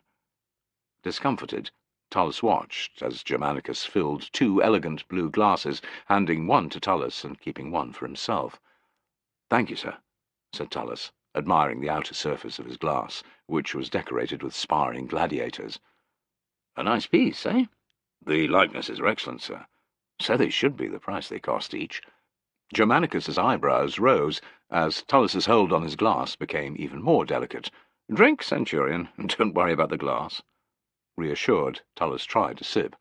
The wine was perhaps the finest he'd ever had, deep-flavoured, dry and earthy, with echoes of roses and truffles. "Do you like it?" Germanicus's face was amused. "Is it that obvious, sir? You look like a man dying of thirst." "I've never tasted better, sir." Tullis set the vessel down. "Drink, man, drink, you've earned it." Germanicus took a swallow from his own glass. Tullis relished his second mouthful even more than the first. "Delicious, sir." Germanicus seemed satisfied. "You've seen the 19th's eagle?" "I paid my respects at the shrine in the headquarters, sir." Wanting privacy, Tullis had lingered long after the initial rush of senior officers. Scratched, its original staff broken, and missing several lightning bolts, the eagle had still exuded a palpable majesty. Once alone, it hadn't taken long for his grief to bubble to the surface. On his knees, Tullus had wept. He had cried for the dead soldiers of his century, for those of his cohort and the entire 18th, for the rest of Varus's army, for his legion's lost eagle, for Artio's mother, and even for poor, misguided Varus, for the shame of it all. He had even wept for himself, that he had survived when so many had not, that he had failed his men during the ambush by not saving more of them. Maybe I should have died there, Tullus thought, not for the first time. It must have grieved you to see it. Germanicus's voice was soft. I was glad and sorry at the same time, sir, if you know what I mean. You must wish it had been the 18th's eagle that was recovered. Aye, sir, said Tullus with a sigh. Germanicus thumped the desk with a fist. Your eagle will be found. This is just the start. I'm glad to hear it, sir. A silence fell, during which Tullus's mind spun in ever faster circles, trying to guess the reason for Germanicus's summons. Tullus couldn't take the suspense for long. I'm thinking that you didn't order me here for my opinion of your wine, sir. Germanicus guffawed. Unsure of what was going on, Tullus didn't join in. If only more of my officers were cut from your cloth, Tullus.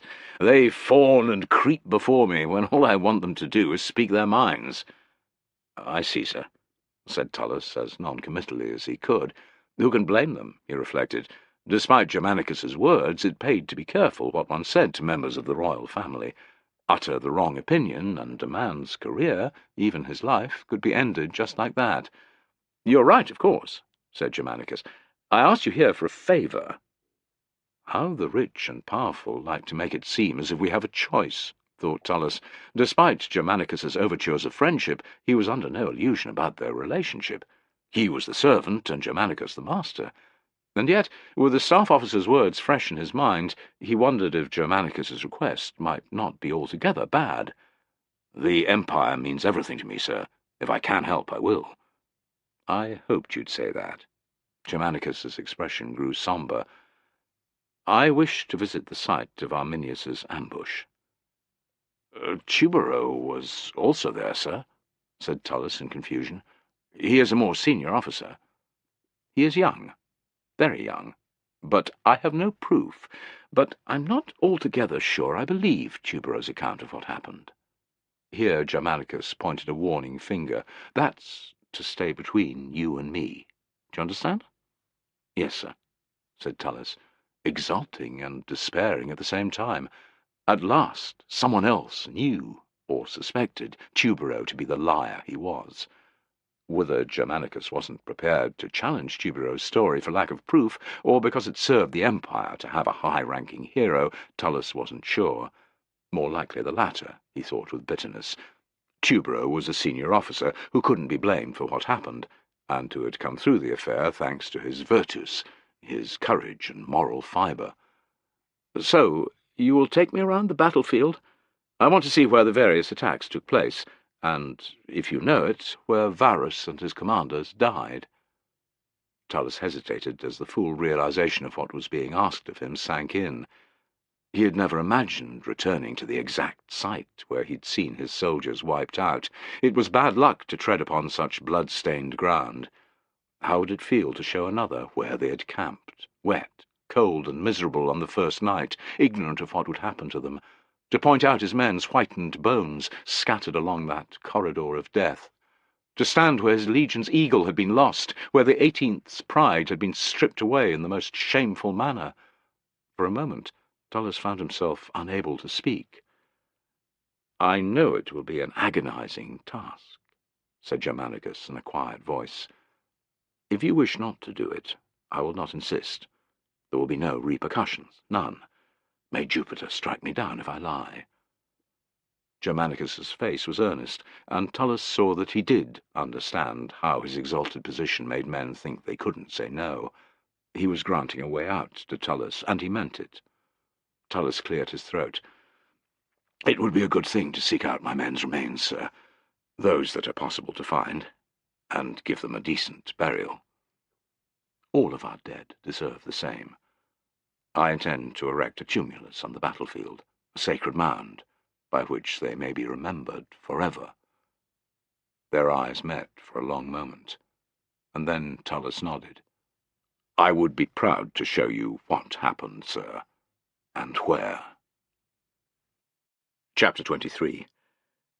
Drenched in sweat, his heart thumping, Arminius jerked upright. "Thusnelda!" he screamed. His wife was nowhere to be seen, and Arminius' grief scourged him anew. He let out a savage oath, and another, and another.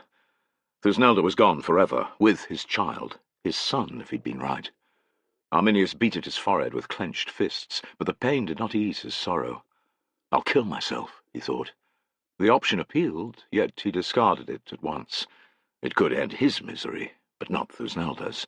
Suicide would also deny him revenge on Germanicus. "I must live," Arminius decided, his grief and fury melding into a white-hot flame. "Live, and plan my retribution."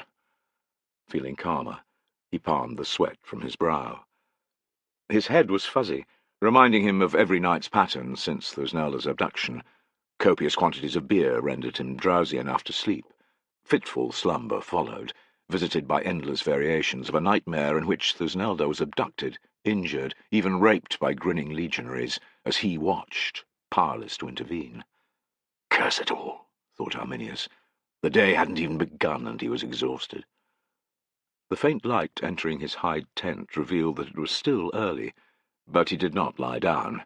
Bitter experience had taught him that falling asleep again would not conjure up Thusnelda, nor grant him the unconsciousness and memory loss which he so longed for.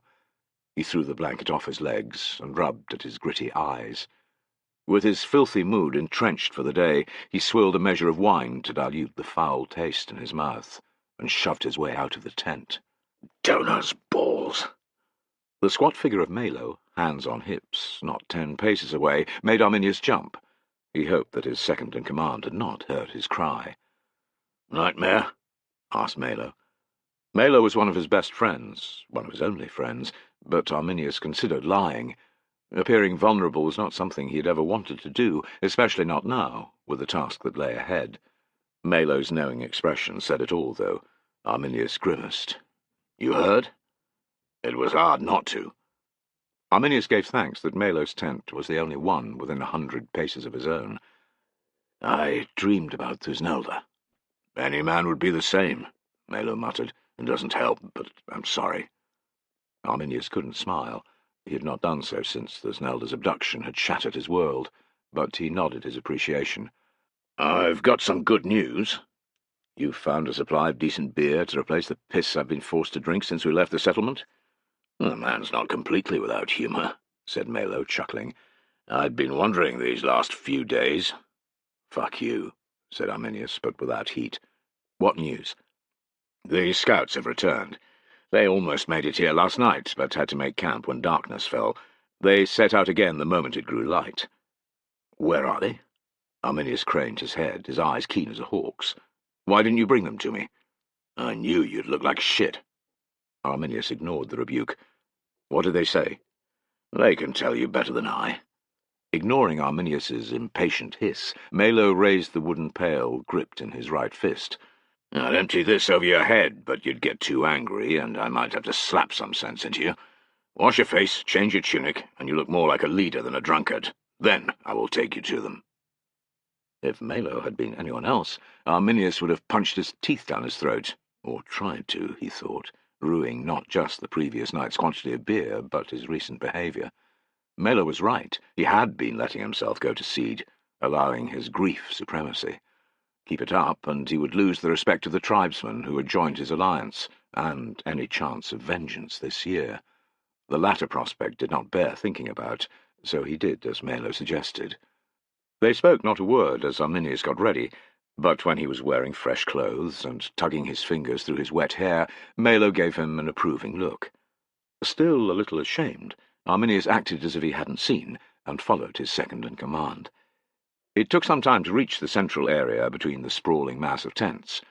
Arminius felt grateful again that Malo had made him see sense. The warriors of no less than 4 tribes were here to follow him against the Romans. A 5th tribe, the Tecteri, were due to arrive any day, when Arminius would have close to 15,000 spears to lead. His host wasn't large enough to tackle Germanicus's vast army in open battle, but was more than sufficient to harry its flanks and rear, and to cause significant casualties. When that happened, more tribes would rally to his cause, as had been the case 6 years before, and then they might be able to deliver the killer blow. The wisdom of Melo's counsel was reiterated as men emerging from their tents greeted Arminius with pleased smiles. "Is today the day we ambush the Romans? The gods are with us, Arminius." "They're watching us, and smiling. We'll attack the legion soon." They walked on, and Arminius glanced at Melo, who affected not to notice. Arminius's irritation flared. "Are you going to tell me or not?" "They say the best fisherman has patience to spare," said Melo with a wink. "You can wait a little longer." Arminius wanted to box Melo's ears, but his second-in-command's mention of a fisherman put him in mind of catching a fish, and that set his heart to racing, so he kept his peace. Word had already got out about the scouts' arrival, and the pair found them surrounded by Cherusci warriors. "Tell us what you saw," a voice cried. "Where are the cursed Romans?" shouted a dozen more. "We'll tell Arminius, and no one else," came the answer. Melo pushed through the crowd with Arminius on his heels. 3 men were standing in the centre of the throng. Their faces bore pleased expressions, and Arminius's hopes soared. He'd sent the trio out days before, their task to locate Germanicus's army and, if possible, to determine its path. They greeted him with broad grins. There was no bowing or saluting, that was not the tribe's way, but there was respect in their eyes. "Arminius," they said in unison. "Well met," he replied, feeling for the first time since Thusnelda's capture the beginnings of a smile creep onto his face. "What news?" "Germanicus is at the site of our ambush on Varus," said the oldest warrior, a broken-nosed, straggle-haired farmer whom Arminius had known since he was a child. There was a general "ah" of excitement. "What does he there?" demanded Arminius. "His soldiers look set to bury their dead. What's left of them," replied Stragglehair, snickering. Hoots of laughter rang out. "Do you think they'll be able to take down the skulls we nailed to the trees?" asked a warrior. More merriment ensued. The humour was excellent for morale, so Arminius waited until the noise had died down. "Is his entire army with him?" Stragglehair scowled for the first time. "Aye, 8 legions, and many thousands of auxiliaries." Uncertainty registered on a good number of faces, and Arminius bellowed, "All the more for us to slaughter! My intent is to lead them into another ambush. Mired in the bog, they will have to abandon their wagons and artillery as they did before. The Baratus will curdle the Romans' courage, and your spears will darken the skies above them. Their eagles will fall into our hands, one by one. Blessed by Donar, we will attack until they break and run. When that happens, they will die, every last one." He let out a grim chuckle. "Save perhaps the miserable few who will carry word back to their camps." The warriors whooped their approval, and Arminius knew he had done enough with these, his faction of the Cherusci. His own self-assurance had been strengthened by the warriors' enthusiasm. Next, he would have to persuade the other chieftains in the camp to go along with his plan, which shouldn't be too hard a task. Their presence here with the warriors meant they were of a mind with him already, did it not? Rather than talk to each one in turn, Arminius decided, he would gather them together and do it in one fell swoop. The sooner he had the chieftains in the palm of his hand, the sooner he could strike at the Romans, and that, he thought, an image of Thusnelda burning bright in his mind, was the only thing that mattered. It was a little after midday, and the sun was beating down from a brilliant aquamarine sky. Swifts swooped and darted overhead, their high-pitched skirrs another reminder that it was high summer. Close to a score of chieftains were gathered in a circle near Arminius's tent, which granted them privacy, but not shade. Temperatures had been climbing since dawn, and if they continued, this would be the hottest day of the year thus far. Arminius studied the sweating, unhappy faces around him, and felt the beads of moisture prickling the back of his own neck. 2 annoying conclusions filled his mind: that evening would have been a better time to hold the meeting, and that he had been overconfident in assuming that the chieftains would be easy to win over. Things had started well. His announcement that Germanicus's army was close by had been greeted with cheers, and his audience had loved his plan to ambush the legions as they had before. It was the Romans' numbers which had snuffed out the chieftain's enthusiasm. Since then the argument had been moving back and forth without resolution. There had been no suggestion yet of returning to their own lands, but the heaviness of that possibility hung in the warm air. Arminius wanted to speak again, but he knew the value of when to stay silent, and it was now. Whether he liked it or not, the chieftains had to have their say. I am not their ruler, he thought, with more than a trace of regret. A stick-thin leader of the Usipetes was the next to step forward. I say it's madness to attack an enemy with more than 3 times our strength, in particular when that enemy is the cursed Romans. He gave his moustache an unhappy tug. In open battle, each legionary is worth 3 of our warriors, maybe 4. On a bad day, 5, muttered a voice. I do not mean to fight them face to face, Arminius began, but Stick-Thin interrupted. Yes, you talk of causing panic and driving them into the bog, but that's easier said than done. We have, 12,000 spears? 15,000 when the Tecteri arrive, said Arminius, but Stick-Thin crowed. 15,000, what difference does it make? They cannot prevail against such a massive host. I'm minded of a group of boys trying to herd a score of prize bulls somewhere they do not wish to go. An impossible task, said one of the Angrivarii chieftains, a big-chinned individual whom Arminius had always regarded as a solid ally. Are we to let them move through our lands unhindered, then, slaughtering and raping with impunity? Arminius wanted to scream, but he bit his lip. In situations like this, anger got a man nowhere. It was better to remain outwardly calm, appearing to listen to their opinions, and to delay speaking until the right moment presented itself. We could wait for more tribes to join us, suggested Stick-Thin. Big Chin looked pleased. The Tecteri are due any day, you say? 5,000 of them, repeated Arminius. If the Mattiaci come, there'll be even more. His answer made a few men smile. And the Chatti, what of them? Demanded Stick-Thin, dampening the mood as fast as it improved. Germanicus's savage campaign had shredded the Chatti tribe. No one knew how many of its people yet lived. The weight of so many stares was hard to resist.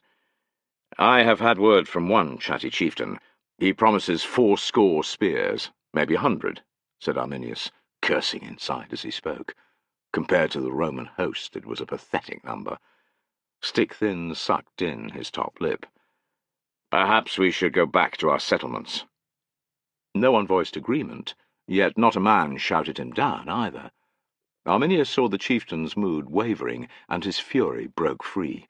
Do you think Germanicus will leave you be? He cried. Have you forgotten the treatment already doled out to the Marsi, and to the Chatti, of whom we have just spoken? Germanicus does not want to treat with us. He is out for revenge. The Horseman wants to slaughter us by the 1,000, and to enslave those who survive.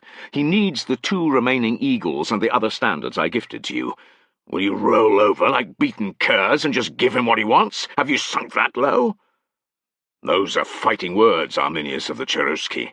Big Chin was on his feet, his forefinger jabbing the air. Be careful who you accuse of cowardice. I mean no disrespect, said Arminius, dipping his chin a little. That's not how it sounds, said Big Chin, and many men rumbled in agreement. No one has called you a drunkard to your face at this meeting. Yet that is how men name you in the camp. Arminius's temper frayed so fast that his fingers strayed to his sword hilt. Control yourself, he thought, and managed to convert the move into a scratch of his belly. He listened as Big Chin continued. Every chieftain here feels your sorrow, Arminius, but if you continue to seek comfort in the bottom of a mug, know that we will follow you no longer. The grim faces around the circle revealed that Big Chin had assessed the chieftain's mood well. Melo's advice had come none too soon, thought Arminius. I risk losing everything. You speak true, he said, adopting a humble tone. My grief has overwhelmed me of late. I have been drinking too much. Melo said the same this very morn. Hearing it from you brings it home harder. His gaze ranged from side to side, meeting every man's eyes. Not another drop shall pass my lips until this summer's campaign is over. I swear this to you. Your words gladden my heart, said Big Chin. There were other muttered encouragements, and even Stick Thin gave Arminius a tiny nod. He hadn't lost them yet. Arminius threw up a gut-felt prayer to Donar. "Help me again, O God of Thunder." "What I'm saying is that we, cannot sit by and do nothing," he urged. "If we fail to act, Germanicus will attack our tribes one by one and wipe us from the face of the earth. I accept that our numbers are insufficient to attack the Romans head-on. I'm no fool either, but we have to respond in some way. If we do not, we will be swallowed up by the Empire. We shall spend our lives as the tribes in Gaul and beyond, with the legionary's boot always on our necks and the Emperor's hand forever in our purses. Is that what you would have?" Arminius knew there was still a good chance they would not follow him, but he forced himself to keep staring at the chieftains. A dozen heartbeats thudded by, and then a score. His mouth grew dry. "I have no wish to be a slave to Rome," said Big Chin at last.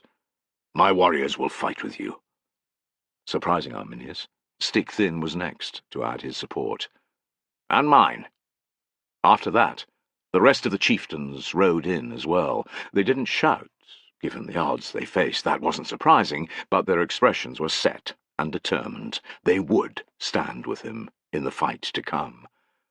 It had been a close call, but now Arminius's heart sang. Chapter 24.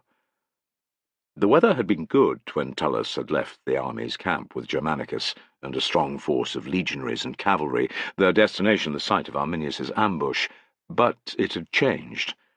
Grey-black clouds had appeared overhead as if from nowhere. They promised rain, and, like as not, thunder and lightning too. The worsening conditions dredged up vivid, horrifying memories from the depths of his mind. It was hard not to feel that the gods were looking on, as they had been during those terrible days. The gods watched then and did nothing while we fought for our lives, Tullus thought with ever-fresh bitterness. They watched as almost everyone died. A cough brought him back to the real world, and he glanced over his shoulder. One of Germanicus's staff officers, not the man who'd taken him to the audience, was hovering and glaring. "The imperial governor is waiting." Tullus's eyes roved past the officer to Germanicus, who seemed expectant, but not impatient. Caecina was there. So too were Stertinius, Tubero, and almost every legate and tribune in the army. Everyone who was anyone wanted to be among those first to set their eyes on the battlefield. Apart from Germanicus, Tullus couldn't have given a fig for any of them. The men who mattered most were at his back: Fenestella, Piso, Saxa, and Metellius. The other survivors from his century in the 18th were present too, which had raised a few eyebrows among Germanicus's bodyguards. Fuck them, thought Tullus. They haven't been through the hell that we have. They haven't had to do the things that we did.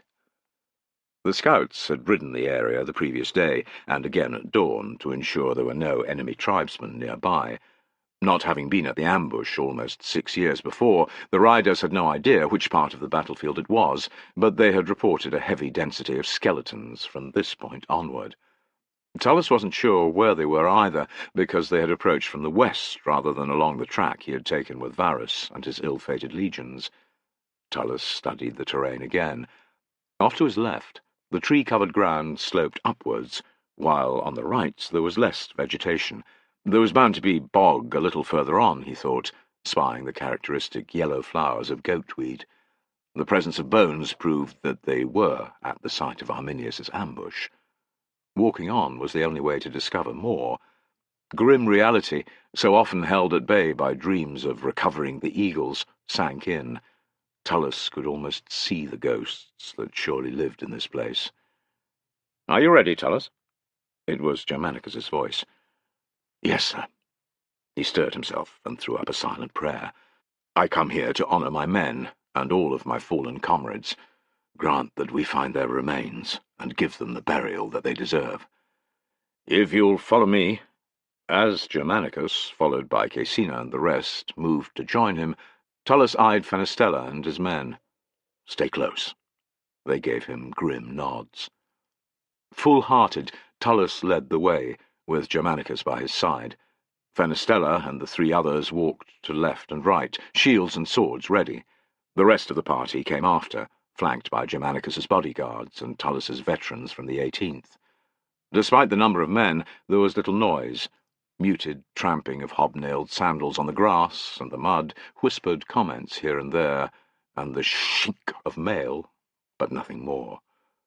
They're all scared, too, thought Tullus, blinking away the sweat that had run into his eyes. A momentary break in the clouds sent sunbeams lancing down through the dark green canopy. Motes of dust spun and whirled overhead in the light. Somewhere in the distance, a woodpecker hammered at a tree. The sound was comforting, for the bird was favoured by Mars, but Tullus remained wary. "Do you notice how quiet the forest is, sir?" he said to Germanicus. Germanicus cocked his head. "All I can hear is that woodpecker, and it isn't close. There should be more birds, singing, flitting about, maybe deer, or even a boar." "I see no tracks, sir."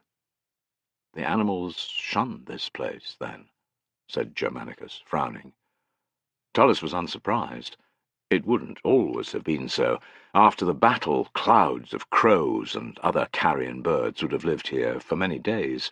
Wolves would have been drawn to the vast numbers of corpses, and bears, too. If wild boar were anything like their domesticated brethren, they would also have partaken of the gory feast. With the bones picked clean, only the ghosts would have remained. Like as not, they still troubled the sight, which explained the absence of wildlife. Tullus's skin crawled, and he picked up his pace, wanting to get the unsettling experience over and done with. He had been steeling himself against signs of the battle, but it was still shocking when he saw the first bent pilum. There was nothing extraordinary about the weapon. It was like thousands of others Tullus had seen in his career, but it was rusted and misshapen because it had struck a target, and it was here. Grim-faced, he showed it to Germanicus. They both studied the ground at their feet. "There's no sign of the man it might have hit," said Germanicus in a quiet tone. "The tribesmen would have carried away their injured and dead, sir," said Tullus. "Just our corpses would have been left to rot." Germanicus's expression hardened further. "Of course." Despite the vegetation, the finds came thick and fast after that. There were broken framiae, the lethal spears favoured by German tribesmen, and more javelins that Tullus could count. Scuta, whole, broken, split, all rotting into the ground. Gladii, unsheathed and in their scabbards, had been piled up as if to carry off, but then left. Bronze pots that had been missed by the human scavengers, and now green from exposure, lay here and there as if they had fallen off a trundling smith's wagon. There were orange-red Samian bowls and plates, cracked and entire, and in tiny pieces. Pickaxes with rusted heads and decaying handles, cloak brooches, a wine strainer bent out of shape, a soothsayer's litus minus its shaft, half a shield cover, the rest of the leather eaten away. It was the skeletons that were most distressing. Tullus had seen men's bones many times before, in graves that had had to be moved for whatever reason, and on other old battlefields he'd visited, but he had never seen so many, nor had they been of soldiers known to him. Recognizable as human, the whitened bones were everywhere. In places, the carpet they formed was so thick that it was impossible to walk without treading on them. The skeletons lay on their sides, on their backs, on their fronts, hunched up into fetal positions as if trying to escape their attackers. Some were missing limbs. More horrifying, others had no heads. Those that did now looked like demons, thanks to the helmets and armour they were yet wearing. With clenched jaw, Tullus made himself study their empty eye sockets, grinning mouths, and stumps of brown, decayed teeth. These men who had been abandoned by their comrades, left for 6 years to the mercy of wild beasts, wind, rain, and snow, had to be honoured, if only by a nod or a silent greeting. Germanicus's face was harrowed as he strode to and fro, examining different sets of bones and lifting an occasional weapon. "Do you know where we are?" he asked after a time. "I've seen a shield cover with 17th Legion insignia, sir, but that doesn't tell me much," said Tullus. "There are no wagons and no signs of civilians, so the fighting in this spot must have been on the second day, or after. Because Varus had you abandon the baggage train and had the column assembled properly without civilians? Yes, sir. Tullus could smell the burning olive oil, could hear the camp followers wailing and crying, and the wounded soldiers swearing as they'd marched out that morning. We left them to die. There was no other choice. If they had stayed with us, every last one of us would have been slain. Gods grant that I never have to make such a decision. Germanicus's face was bleak. You must have had to abandon legionaries, too. Aye, sir. Tullus's grief cut him, sharp as a blade. I finished a good number myself, so the tribesmen didn't capture them. You're a fine officer, Tullus. You look after your soldiers. Even as Tullus coloured, and heard Fenestella rumble his agreement, he wished again that he had managed to drag more men free of this hellhole. I did what anyone would have, sir. No. Germanicus jerked his head at Caecina, Tubero, and the others, who were talking together in twos and threes, and staring at the skeletons with horrified fascination. You did more than any of those could have. Your group was the largest one to escape, by some margin. Be proud of that. For the first time, Tullus and Germanicus looked at each other not as ordinary citizen and royal scion, not as centurion and general, but as men and soldiers, as equals. Something made Tullus glance then at Fenestella, Piso, and the others. They were all nodding. Fuck it, Tullus thought with rising pride. Maybe I can be satisfied with what I did. Thank you, sir. Show me the rest of the battlefield. We'll start burying the dead after that. Aye, sir. Grateful that his slain legionaries would rest in peace at last, Tullus set off to the north. I'm coming to find you, brothers, he thought. 2 long days had passed since Tullus had guided Germanicus onto the battlefield. His hopes of ever finding his fallen soldiers had faded to almost nothing, but he, Fenestella, and his veterans had not stopped searching. Time was running out, however. They could not remain here forever. Already half the army had been set to dig vast mass graves, while the remainder stood guard against possible attacks. When the grim task had been completed, Germanicus's campaign to punish the still hostile tribes would continue. Tullus paced to and fro, using his vetus to push aside low-hanging branches and patches of long grass. He'd looked at enough skeletons to fill half the underworld, or so it seemed, yet the task was growing no easier. 6 years had seen the flesh stripped from the dead legionaries, leaving nothing but bundles of bones within the rusting mail shirts and segmented armour that lay scattered along the cursed track, among the trees and in the bog. It made personal recognition an impossibility. Tullus's frustration and grief grew with each passing hour. What might have been the easiest way, finding a unit standard, say, had also eluded them. It seemed that every item of monetary worth or of symbolic nature had been carried off after the battle or rotted away. Not one was to be found. Checking the underside of helmet neckpieces had yielded a good number of scratched-on names, but none that were familiar. Tullus was beginning to wonder if they would have to reconcile themselves to failure and join the rest of Germanicus's men in digging graves for all the dead.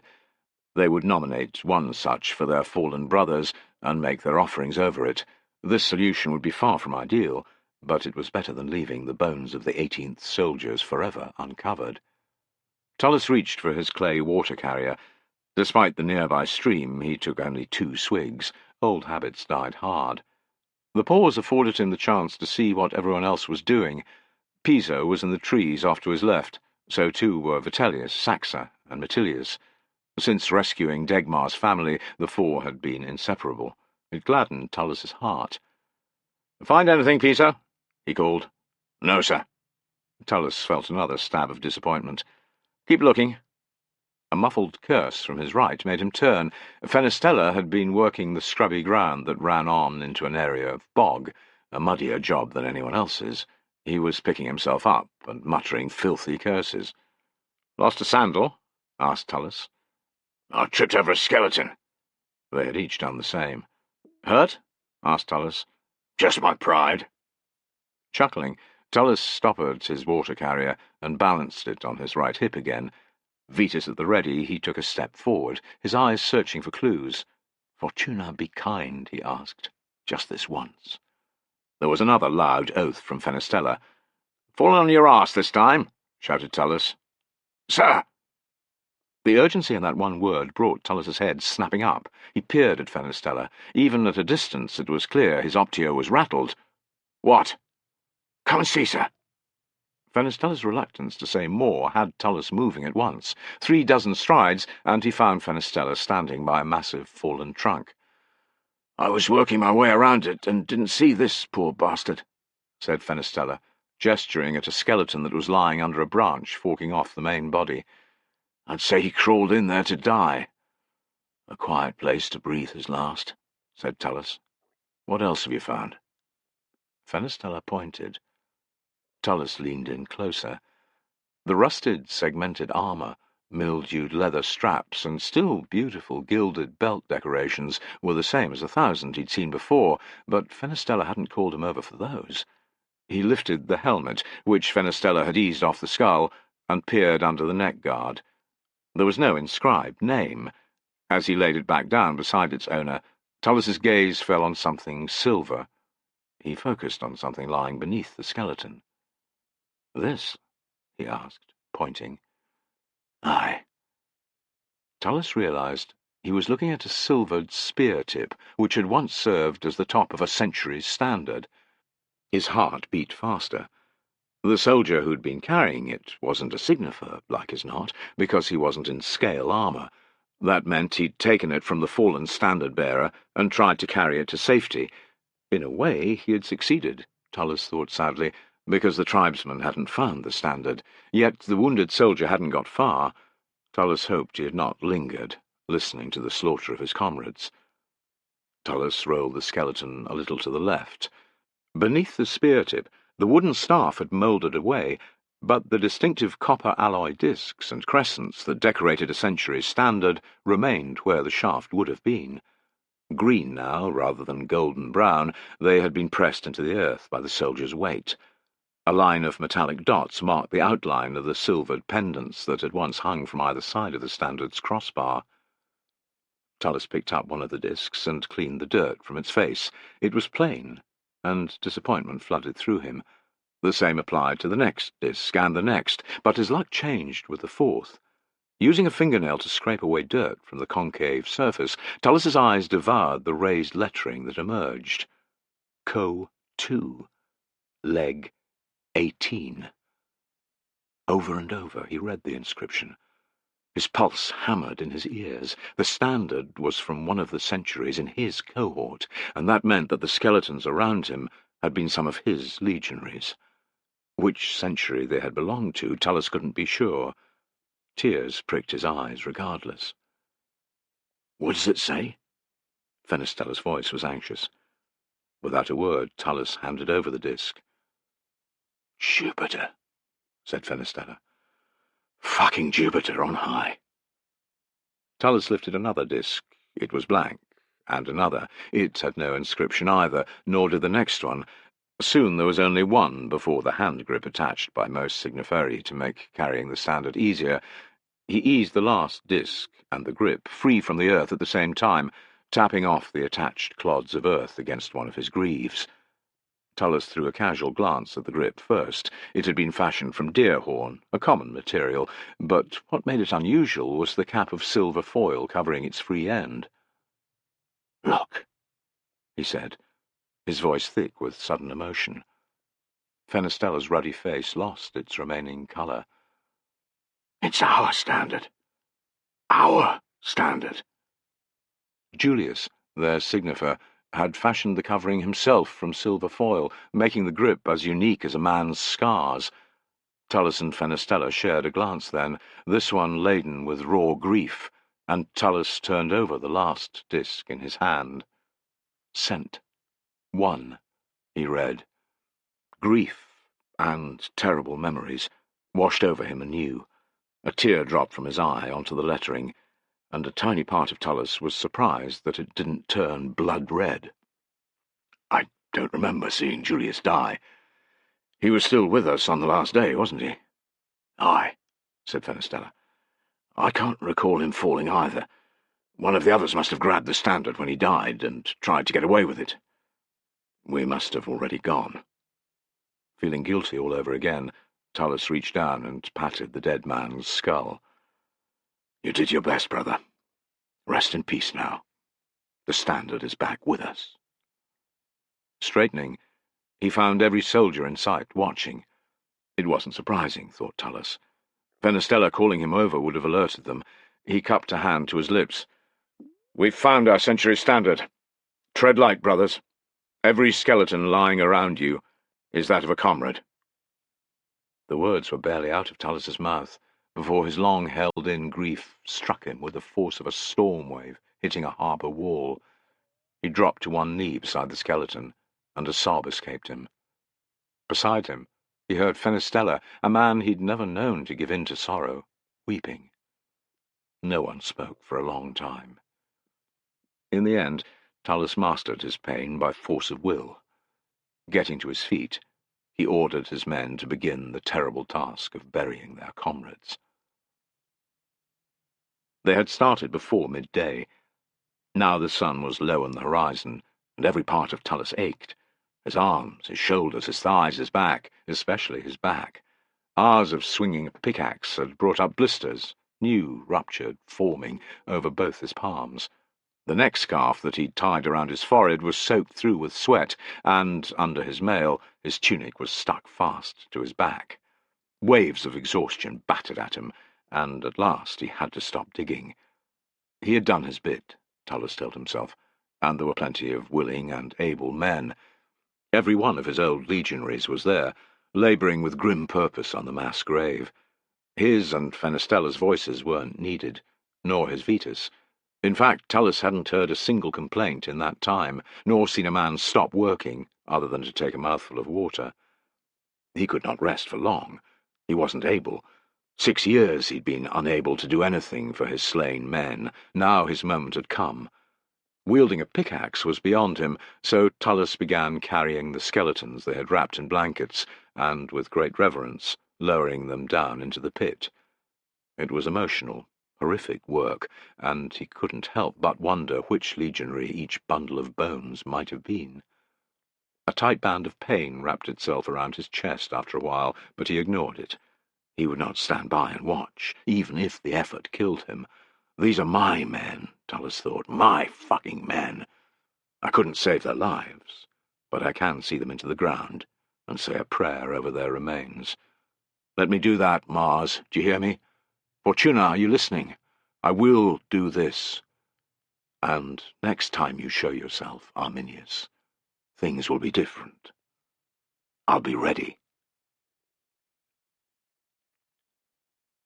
Chapter 25. A month had passed, and Germanicus's reprisals against the German tribes continued. The army moved ever eastward, searching out fresh settlements to destroy. No more eagles had been found, and Arminius had not been brought to bay, but Tullus remained hopeful. He forced his horse a few paces to the right and off the road. "Keep marching!" he bellowed. "Another piss stop for the centurion," commented one of the legionaries. "He's been on the wine again," said another. Tullus pretended not to hear. His men could have their fun so long as they obeyed orders. He didn't need to empty his bladder. They would see that soon enough. Under his watchful eye, his century marched past, tramp, tramp, tramp, pounding flat the grass. By the time the rest of the vast army had passed, there would be nothing left underfoot but a fine powder. One of the benefits of being in the vanguard, thought Tullus, was not having to breathe in the dust cast into the air by tens of thousands of others. Another was that he had a good idea of what was going on, both from his viewpoint and thanks to regular reports from the scouts and cavalry. He craned his head, searching for Fenestella's staff of office, a difficult thing to spot over the bobbing rows of helmets, yokes, and javelins. It was a pain in the arse. Tullus decided for the 10,000th time in his career that army protocol dictated an optio should march at the back of his century, while the centurion rode or walked to the front. Talking to Fenestella would leaven the drudgery of each day's long march. Instead, Tullus had to rely on occasional moments like this, when he broke ranks to have a word. Despite his irritation, the positioning made sense. If and when they were attacked, Fenestella's role at the back would be vital, as was his own at the front. Fenestella spotted him and lifted his staff in salute. "Everything all right up to you?" Tullus called. Yes, sir. Fenestella made a swift turn to his right, and with a few steps passed into the gap behind the last rank and the next century. He resumed marching to the left of their men, and Tullus nudged his horse forward beside him. It was something they'd done innumerable times. Fenestella spoke first. "Any news from the scouts?" "Not a thing. The countryside is empty, they say," replied Tullus, scowling. It wasn't surprising that the tribespeople should flee into the forests, and that Arminius and his warriors were avoiding direct confrontation, but gods, it was frustrating. A man could derive scant satisfaction from razing empty villages to the ground, and knowing that the last eagles were secreted deep in a cave or the like, far from the Romans. There had been some attacks, in the main ambushes on scouts and soldiers searching for food, but they had been inconsequential. Losing a handful of legionaries here and a dozen auxiliaries there harmed Germanicus's army no more than a wasp sting bothered a bear. "How many days have we been looking for Arminius?" 31. Tullus glanced at the fields of stubble sprawling off to his left. The harvest had been taken in, and for the most part hidden from the Romans. Summer was drawing to a close. As vast and invulnerable as it was, the army couldn't remain here, hundreds of miles from the Renus, for much longer. Supplies would soon begin to run low, and only a fool would countenance staying in enemy territory until they ran out. 31. "I wish Arminius would just fight," said Fenestella. "Every man in the army thinks the same, but time is on his side, not ours. The clever bastard has no great need to worry about food, or when autumn comes." Fenestella cocked his head. "Has Germanicus decided when we'll return to camp?" Tullus had been to a meeting of senior officers at dawn, but they hadn't yet spoken about it. "No. He's as frustrated as everyone else, and wants a victory before we go home." "It would do all of us good," said Fenestella with a scowl. Tullus's "aye" was heartfelt, yet it wouldn't magic the Germans out of thin air, nor would Fenestella's sentiments. It was crazy, even foolhardy, but Tullus almost wished that Arminius would spring another ambush. At least they would then have a chance to face him. Tullus's wishes were in vain. The day passed like the 30 before it, without incident. Things changed on the 33rd day. Whether it was because Arminius now had sufficient numbers of warriors, or because the Romans were so far from home, no one knew, but his forces began to harry the legions. From dawn until dusk, stinging attacks were launched on the marching column. First the scouts, then the vanguard or the baggage train, and next the rear guard. They never lasted for long, and the tribesmen were careful not to engage the Romans head-on. Deep-throated renditions of the Baratus frayed the legionaries' nerves, in particular when no assault followed. In other times, volleys of spears and sling bullets would come hurtling out of the trees without warning. Casualties were often light, several men injured, an occasional fatality, but the air of tension hanging over the army was ratcheted even higher. No one had any idea when or where the next attack would fall, which kept everyone from Tullus to the lowest ranker on edge every waking hour of the day. Darkness did not grant the Romans peace. The tribesmen seemed to have no end of tricks in their inventory. The first night it was intermittent performances of the Baratus. The next saw numerous pigs being slaughtered over several hours, close to the camp. During a third, parties of warriors, their faces and hands blackened, scaled the walls and slit the throats of half a dozen sentries. It was remarkable how effective the constant harassment was, Tullus grumbled to Fenestella. Their soldiers were tired, irritable, and prone to jump at the slightest noise. Stories were rife of men who'd gone for a piss in the night being stabbed by a comrade upon their return, and of panicked individuals who had deserted, never to be seen again. "Just like it was 6 fucking years ago," reported Fenestella, making the fire hiss as he spat into it. By mutual consent, neither spoke further on the subject.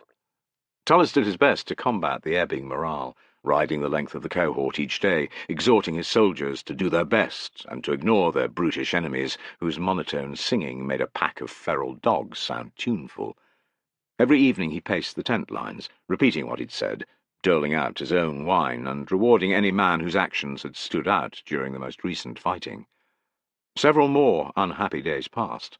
The weather remained stifling, even hotter than before. Germanicus's army ground eastward like a massive serpent, assailed on all sides by a multitude of biting rodents. It was unstoppable, thought Tullus, yet maddened by its enemies' incessant and unrelenting attacks. On the 39th morning, Tullus and his cohort were no longer in the vanguard. The duty had fallen to the 21st Legion, while the 5th was marching in the main body of the column in front of other legions, but behind just about everyone else in the army. Even the senior officer's baggage went before them. Tullus heard his men complaining. Germanicus's soft bed, his personal stores of wine, were more important than they were, moaned a former conscript. It wasn't fair. Get used to it, you fool. Be grateful that we're not right at the back, swallowing 30,000 more men's dust, Piso advised, making Tullus smile. Once again the sun beat down from a radiant blue sky, devoid of cloud. The prolonged baking-hot weather had parched the landscape. Brown grass, stubble, and cracked earth filled the fields. Even the leaves on the trees seemed shrunken, desiccated by the heat. The paths followed by the army were powder dry, and the rivers running low. Finding water had become a vital daily priority. Tens of thousands of thirsty men and animals needed the most enormous quantity. Wise to this, Arminius had his warriors poison many streams with dead sheep and cattle. The wagons were full of soldiers suffering from vomiting and diarrhea. Pure luck and nothing more had stopped any of his men coming down with the affliction, thought Tullus, eyeing his water flask and battling not to drain its contents in one go. Waves of heat rose from his armour. It and his helmet both seemed to have doubled in weight. No matter what way he positioned his scarf, his baldric strap kept pinching at his neck. His back ached, and the old injury in his left calf throbbed from time to time. The harsh tang of his own sweat and the whiff of sheep from his woolen tunic were a constant, cloying presence in his nostrils. He squinted at the baleful, white-gold orb that was the sun, hoping that it would be near the horizon. It was but a fraction lower in the sky than it had been the last time he'd looked. Midday had been 4 hours ago, he decided, resigning himself to 2 or 3 more hours on the road. When the column ground to a halt, again, Tullus groaned. Such stops were normal enough, and could happen for any number of reasons, but that didn't stop them being frustrating. The vanguard could have reached a river, or another obstacle. A mule might have been panicked, or a wagon axle snapped. It was possible that Germanicus wanted to have a look at something. His men felt none of his irritation. To them the halt was a welcome break from marching. When Tullus gave the order to lower their yokes soon after, they were even more pleased. Jokes were bandied about, brows mopped, and water drunk. Several soldiers asked leave to empty their bladders, and Tullus let them break ranks. Legionaries were doing the same as far as the eye could see, and there was no harm in it. The land to either side was empty of life, except for a few birds. Tullus climbed down from his horse and let it pick at the brown grass. Time passed. A heat haze rippled the air, rendering everything in the distance out of focus. Waves of warmth rose from the packed earth beneath their feet. A lone crow flapped by. From somewhere to their front, mules brayed. The humour that had been widespread among Tullus's soldiers when they'd first stopped had died away. Men were sweating now, slapping away the flies that hung in clouds around their heads and propping themselves up with their javelins. Still, the army didn't move. No word had come about what was going on. Tullus wasn't concerned yet. He had his troops unsling their shields from their backs and set them standing on the hard ground. Every third soldier was allowed to sit down if he wished. The others would soon get their turn, Tullus told them. Eat something if you're hungry. Have another piss. Have a shit. Stay alert, you maggots, he advised, before riding along the side of the cohort. Everything was as it should be, which was something. Tullus took the time to greet those men he recognized, and to say encouraging words to their comrades. His centurions met the lack of information with the same resignation that he felt. There was nothing they could do but wait and cook in the heat. Tullus was talking with a 5th century centurion when, without warning, trumpets blared from the front. There was no mistaking the signal for enemy in sight. "Seat your men," ordered Tullus, riding off. He repeated the command as he cantered along the column. "Yokes to the side! Shield covers off! Javelins ready!" Fenestella was waiting as Tullus neared the 1st century, and he'd already had the soldiers stand too. It was as Tullus would have expected, but he still gave Fenestella a pleased nod. "Any word from the front?" "Not a thing. Fenestella hawked, then saved his spit. "What do you think? Who fucking knows? It could be just a few tribal hotheads, or a major attack." Tullus peered ahead. Sunlight flashed off armour, helmet crests bobbed about as officers conferred, but the column wasn't moving. "I've a mind to ride up the line. The senior officers will know more. I'll keep the men in order." Fenestella's reliability dispelled the last of Tullus's doubt about leaving his command. "I won't be long." He hadn't gone far when he spied a messenger galloping in his direction. The soldiers of the cohort in front, the 6th, were already discarding their yokes and extra equipment on both sides of the road. Uneasy, Tullus reined in and waited until the messenger drew near. The rider brought his mount to a juddering halt and saluted. "There's been an ambush, sir, on the scouts and the cavalry outriders. For whatever reason, the cavalry panicked and fled back down the track, straight into the vanguard." Tullus didn't like the sound of this one bit.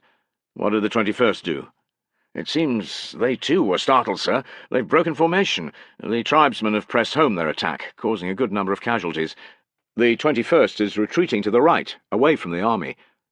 Tullus digested this with alarm. Units were supposed never to break off from the main force without express orders to do so. Why would they do that?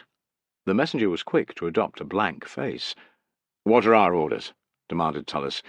"The entire 5th is to move at once, sir, on either side of the column, up as far as Germanicus' position. He will lead the legion towards the fighting. With your permission, sir, I have to pass on the command. On you go." Tullus spun his horse. It was fortunate that the ground around them was flat, he thought. He and his cohort could march parallel to the track. Speed was vital. Reaching Fenestella, he had Germanicus's order relayed into the next century and onward. His men formed up, half on the left and half on the right of the track, outside the position of those in front who would not be advancing. Then they began to march slowly, following the 6th cohort and those before it. Chafing with impatience, Tullus kept rising up on his saddle-blanket, but he could determine nothing about what was happening further along the column. He ground his teeth and tried to be patient. Confusion reigned as Tullus and his men continued past each section of the army positioned in front of their own location. First were the senior officers, who were arguing among themselves, with legates shouting at each other and the tribunes bickering in the background. Tullus spied Tubero in the midst of it all, holding forth with his theory about what had gone wrong. Few men seemed interested. They passed the artillerymen next. Trees were growing close to the track by their position, forcing Tullus and his soldiers to edge around the wagons loaded with dismantled ballistae and other catapults.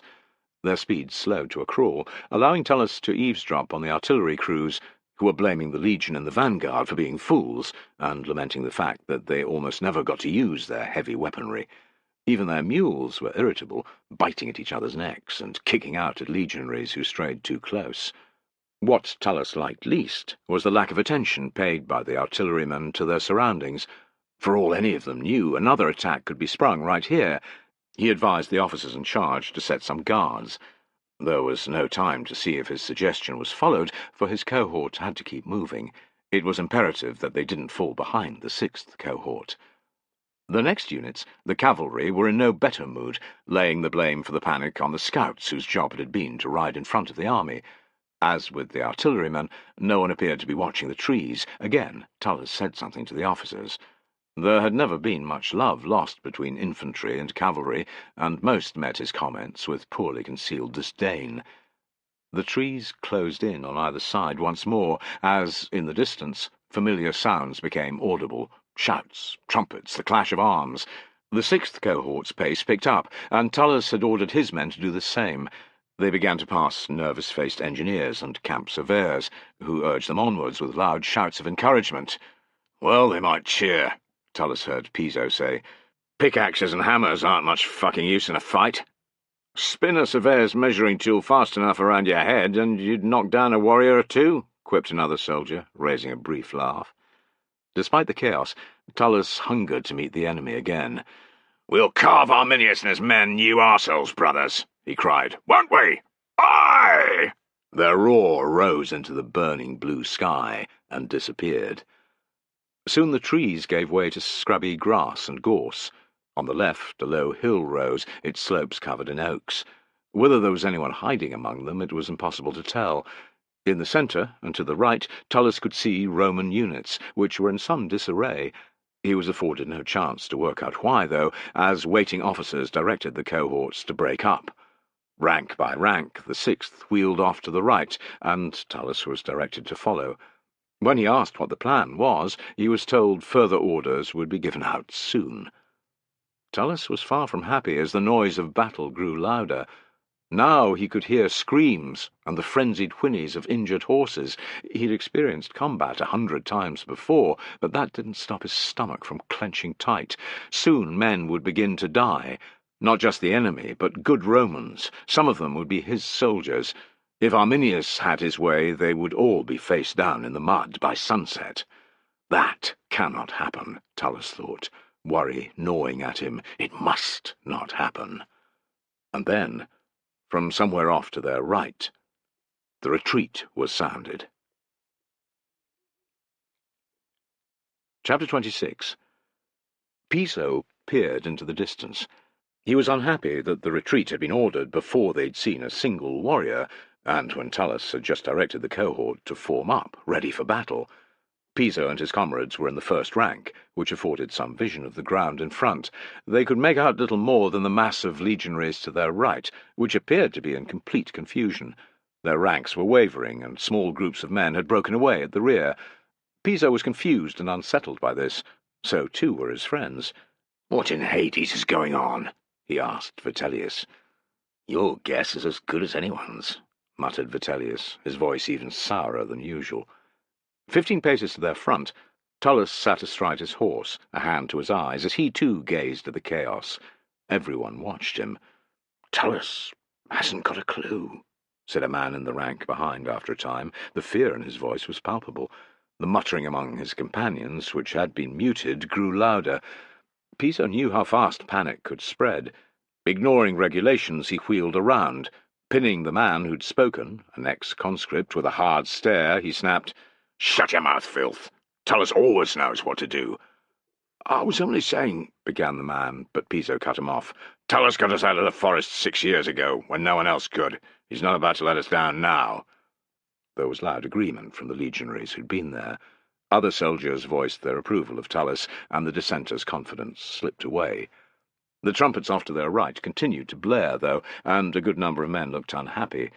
"If they keep that up, even Tullus will find it hard to lead us on," Piso said to Metilius on his right. "Not much we can do," replied Metilius, scowling. "Besides, the retreat isn't sounded by mistake too often. Perhaps they're right to be scared." Piso's own confidence began to waver. He glanced at Vitellius and Saxa, who were to his left. "What do you think?" "I think we stay here until Tullus tells us otherwise," growled Vitellius, jutting his chin.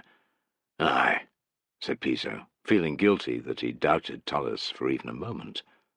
Hooves struck the ground in a familiar rhythm as a horse approached at the gallop. A ripple of excitement swept through the cohort. "Germanicus! It's Germanicus! The general's here!"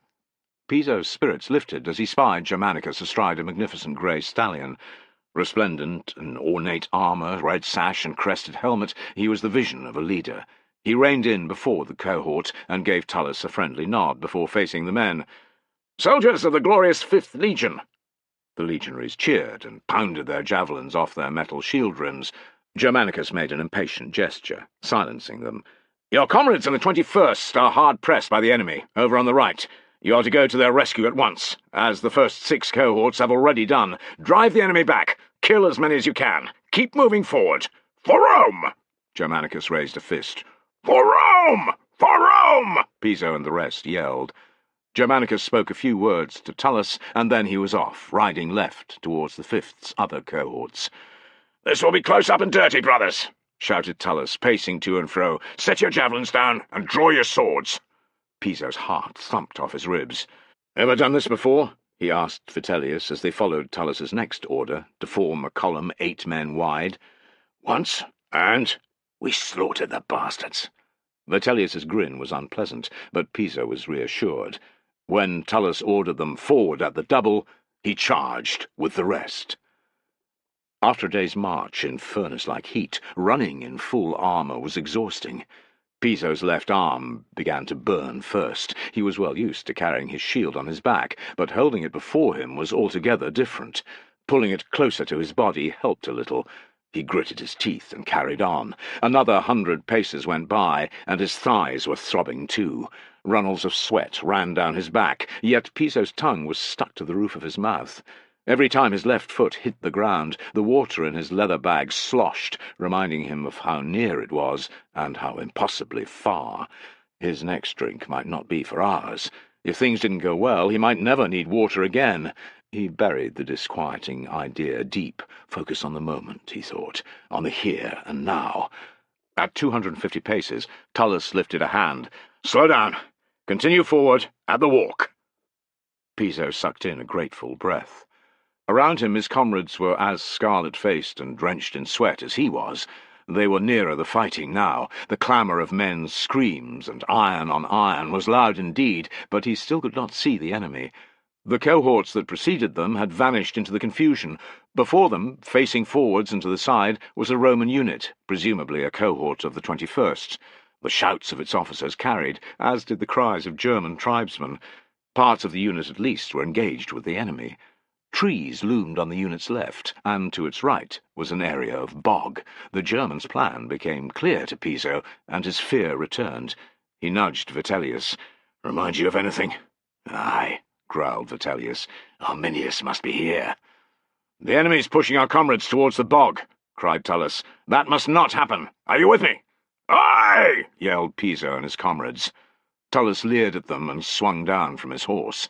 Turning its head, he gave it a slap on the rump and sent it cantering towards their rear. "I'll find you later." Stamping over to Piso and his comrades, he barked, "Make room!" Grinning with delight, the legionaries opened their ranks. Tullus shoved in between Piso and Vitellius. The century's trumpeter, who had been with him, followed, taking a position in the second rank behind Tullus. "Shield!" Tullus ordered. One was handed forward at once from the rear rank, over men's heads, to his fist. "We're heading left, along the tree line," he yelled. "Pass the word back. With me." Once, Piso would have been surprised that they walked towards the enemy. Now he knew Tullus for a wily old bastard. Charging was effective from close range, but doing it from too far away exhausted men and stripped them of the energy to fight. "God knows what we'll find," shouted Tullus. "Be ready to break ranks when you get nearer. Form up in 4s or 8s. Stick with your tent mates if you can. Be careful. On!" Piso sucked his cheeks together, trying to find even a little moisture in his mouth. There was none. His eyes roved over the trees and the lines of legionaries who were still retreating towards the bog. At last he saw the enemy, darting figures in tunics and trousers, lobbing spears at the Romans from the safety of the forest. His stomach did a neat roll. "Faster! Swords ready!" bawled Tullus. They ran. The trees were closer now, beeches and hornbeams and oaks, the same types that had concealed Arminius's horde 6 years before. Under their canopy, between their trunks, more and more tribesmen were visible. They were armed, like all their kind, with spears. Few among them had shields, even fewer had swords, armour, or helmets. Piso's wariness didn't lessen. German warriors were as brave as any alive, and their spears had sent many of his friends to the underworld. Tullus didn't lead them straight at the enemy. To do so, Piso realized, would make the entire cohort follow him. Their front would be too narrow and would help only the nearest legionaries of the 21st. Instead, they ran along the edge of the trees. With every step, they screened more and more of their beleaguered comrades on the right. It was a risky maneuver because it exposed their left sides to the tribesmen, who were quick to lob their spears.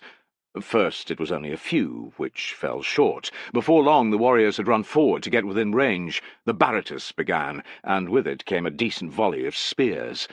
Behind Piso, a man cried out.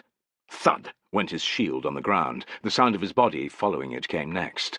Thunk! Another soldier shrieked like a whipped child. Unlike the first man, he kept screaming.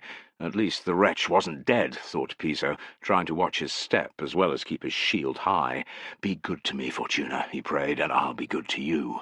They covered another 100 paces. Spears scudded in, thick and fast, causing more casualties and lodging in numerous shields. Emboldened, the tribesmen began leaving the cover of the trees. It was as if Tullus had been waiting for this moment. "Halt!" he bellowed. "Face left!" The trumpeter repeated his command for the other centuries. Piso was delighted to obey the order. Vitellius, who had been cursing under his breath during their entire run, uttered loud thanks to Mars.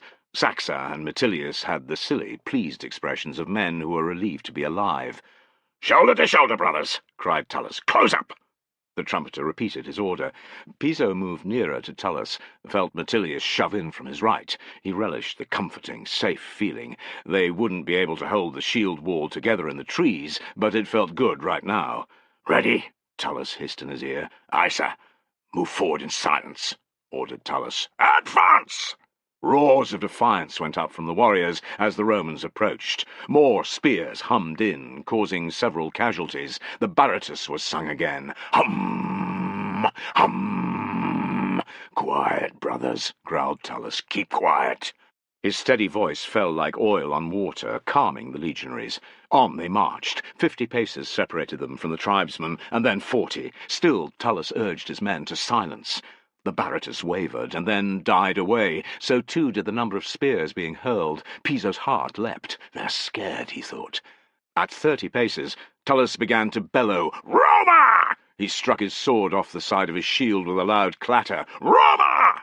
Roma!" Piso and his legionaries answered. "Roma!" 25 paces. They continued to shout. The nearest tribesmen glanced at each other. One took a step backwards, so did his comrade. Tullus's reaction was as fast as a striking snake. "Charge!" Piso broke into a run with Tullus, and felt Metilius on his right do the same. The soldiers to either side and behind were with them too. Piso's shield, which had seemed so heavy, now weighed no more than a feather. His leg muscles, which had burned, felt strong as steel. His stomach was clenched tight with nerves, but he could ignore it. Increasing numbers of tribesmen were panicking and running away. Many stayed to fight, but their resolve splintered as they realized how few comrades were standing with them. 4 warriors held their ground near Piso. Tullus aimed for the first one. Piso took the second, striking him in the chest with his shield boss and driving him back several steps. As the man tried to regain his balance with a strike at Piso with his spear, Piso's sword rammed deep into his belly. With a gurgling shriek, the warrior dropped his weapon and clutched at the steel, spitting him. Piso ripped it free, slicing the warrior's fingers to ribbons. Down he went, folding in on himself like a boneless corpse. Piso looked for another opponent. Tullus had killed his man, and Metilius was finishing off a third. The 4th warrior had discarded his spear and fled. Piso caught up within 20 strides, cutting him down with a powerful thrust between the shoulder blades. His victim fell face first, with crimson blossoming on his patterned tunic. He kicked on the mossy ground like a rabbit caught in a trap. A quick stab to the back of his neck brought his jerking limbs to a shuddering halt. Chest heaving, Piso glanced to either side. Everywhere he could see, warriors were fleeing. Blood coursed in his ears. Exultation filled him. This was how victory felt. He took several steps towards the retreating tribesmen. "Halt!" Tullus's voice stopped Piso in his tracks. He turned. Tullus's bloodied sword was pointing straight at him. "Get back here, Piso! Chase them too far and they'll turn. We've taught them a good lesson. If they want more, they know where to find us." Disgruntled, Piso joined Vitellius, who chortled at his discomfort. "The bloodlust is hard to resist, eh?" "It's so good to see the bastards run," said Piso, wiping his blade clean on a corpse's tunic. His pleasure did not abate as the day wore on. The warriors made several more attacks, but they were half-hearted affairs, and the 5th drove them back with ease. Each success gave Tullus's men greater confidence, and by the time of the last assault, they were greeting the tribesmen's arrival with catcalls and insults. It was remarkable how effective their vocal barrage was, Piso thought. After a final volley of spears that didn't cause a single casualty, the disheartened Germans faded away into the trees. Morale was high in the Roman camp that evening. Those lucky enough to have any wine drank their fill. Spirits rose further at the news from headquarters. The year's campaign had ended. At dawn, the army would split up once more. Caecina and Stertinius were to lead their forces back to the Rhenus by separate routes, while Germanicus would make for the beached fleet of vessels left at the mouth of the river Amesia. Caecina's army was to be the largest, 4 legions strong, including the 5th. The happy announcement had Piso and his comrades singing long after the sun had set. Yet, as Tullus reminded them before they retired, the war had not been won. The 18th's eagle had not been recovered. Arminius was still at large, and his warriors remained undefeated. "He'll be tracking us home the way a wolf pack follows a lame deer," Tullus declared. the dancing firelight rendering his lined face even more forbidding. "Until your hobnails are hammering off the bridge into Vetera, brothers, do not let down your guard. Not for one fucking moment." Chapter 27. Dig! Arminius jabbed a forefinger at the large mound. Dig! The warriors with him, a mob of 200 or so, set to with a will. Their shovels sliced into the fresh-turned soil, fast raising piles of earth on either side of the tumulus that had been erected by Germanicus's legionaries. The great carved stone that had tarred at its top lay close by, already shattered into 100 pieces by Arminius's order. He watched his men destroy the mound, his tapping foot the only sign of the fury raging through him. After his attempt to drive the 21st Legion into the bog had failed, he'd had to let his warriors lick their wounds for a few days. Arminius hadn't been surprised that Germanicus had taken the sensible option of starting the long journey back to the Rhenus, but was now keenly aware that he might have missed his last opportunity of the year to strike at the Romans and to avenge Thusnelda. This realization gnawed at Arminius the way a weeping bedsore troubles an ailing greybeard, the way a deep-buried thorn causes a man's hand to throb day and night. Defiling the memorials erected by Germanicus's troops didn't ease Arminius's pain a great deal, but he could take some satisfaction from the destruction, from the loud message it delivered. This land does not belong to the Empire, he thought, as the first bones were hurled from the pit. Its legionaries cannot build tombs here. This is where I stripped 15,000 Romans of everything, their lives, their weapons, their standards, even their pride.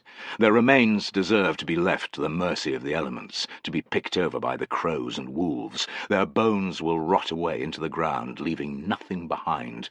Only the skulls I've had fresh nailed to the trees will remain, a warning for years to come. Invade this land at your peril, anger the tribes, and this will be your fate.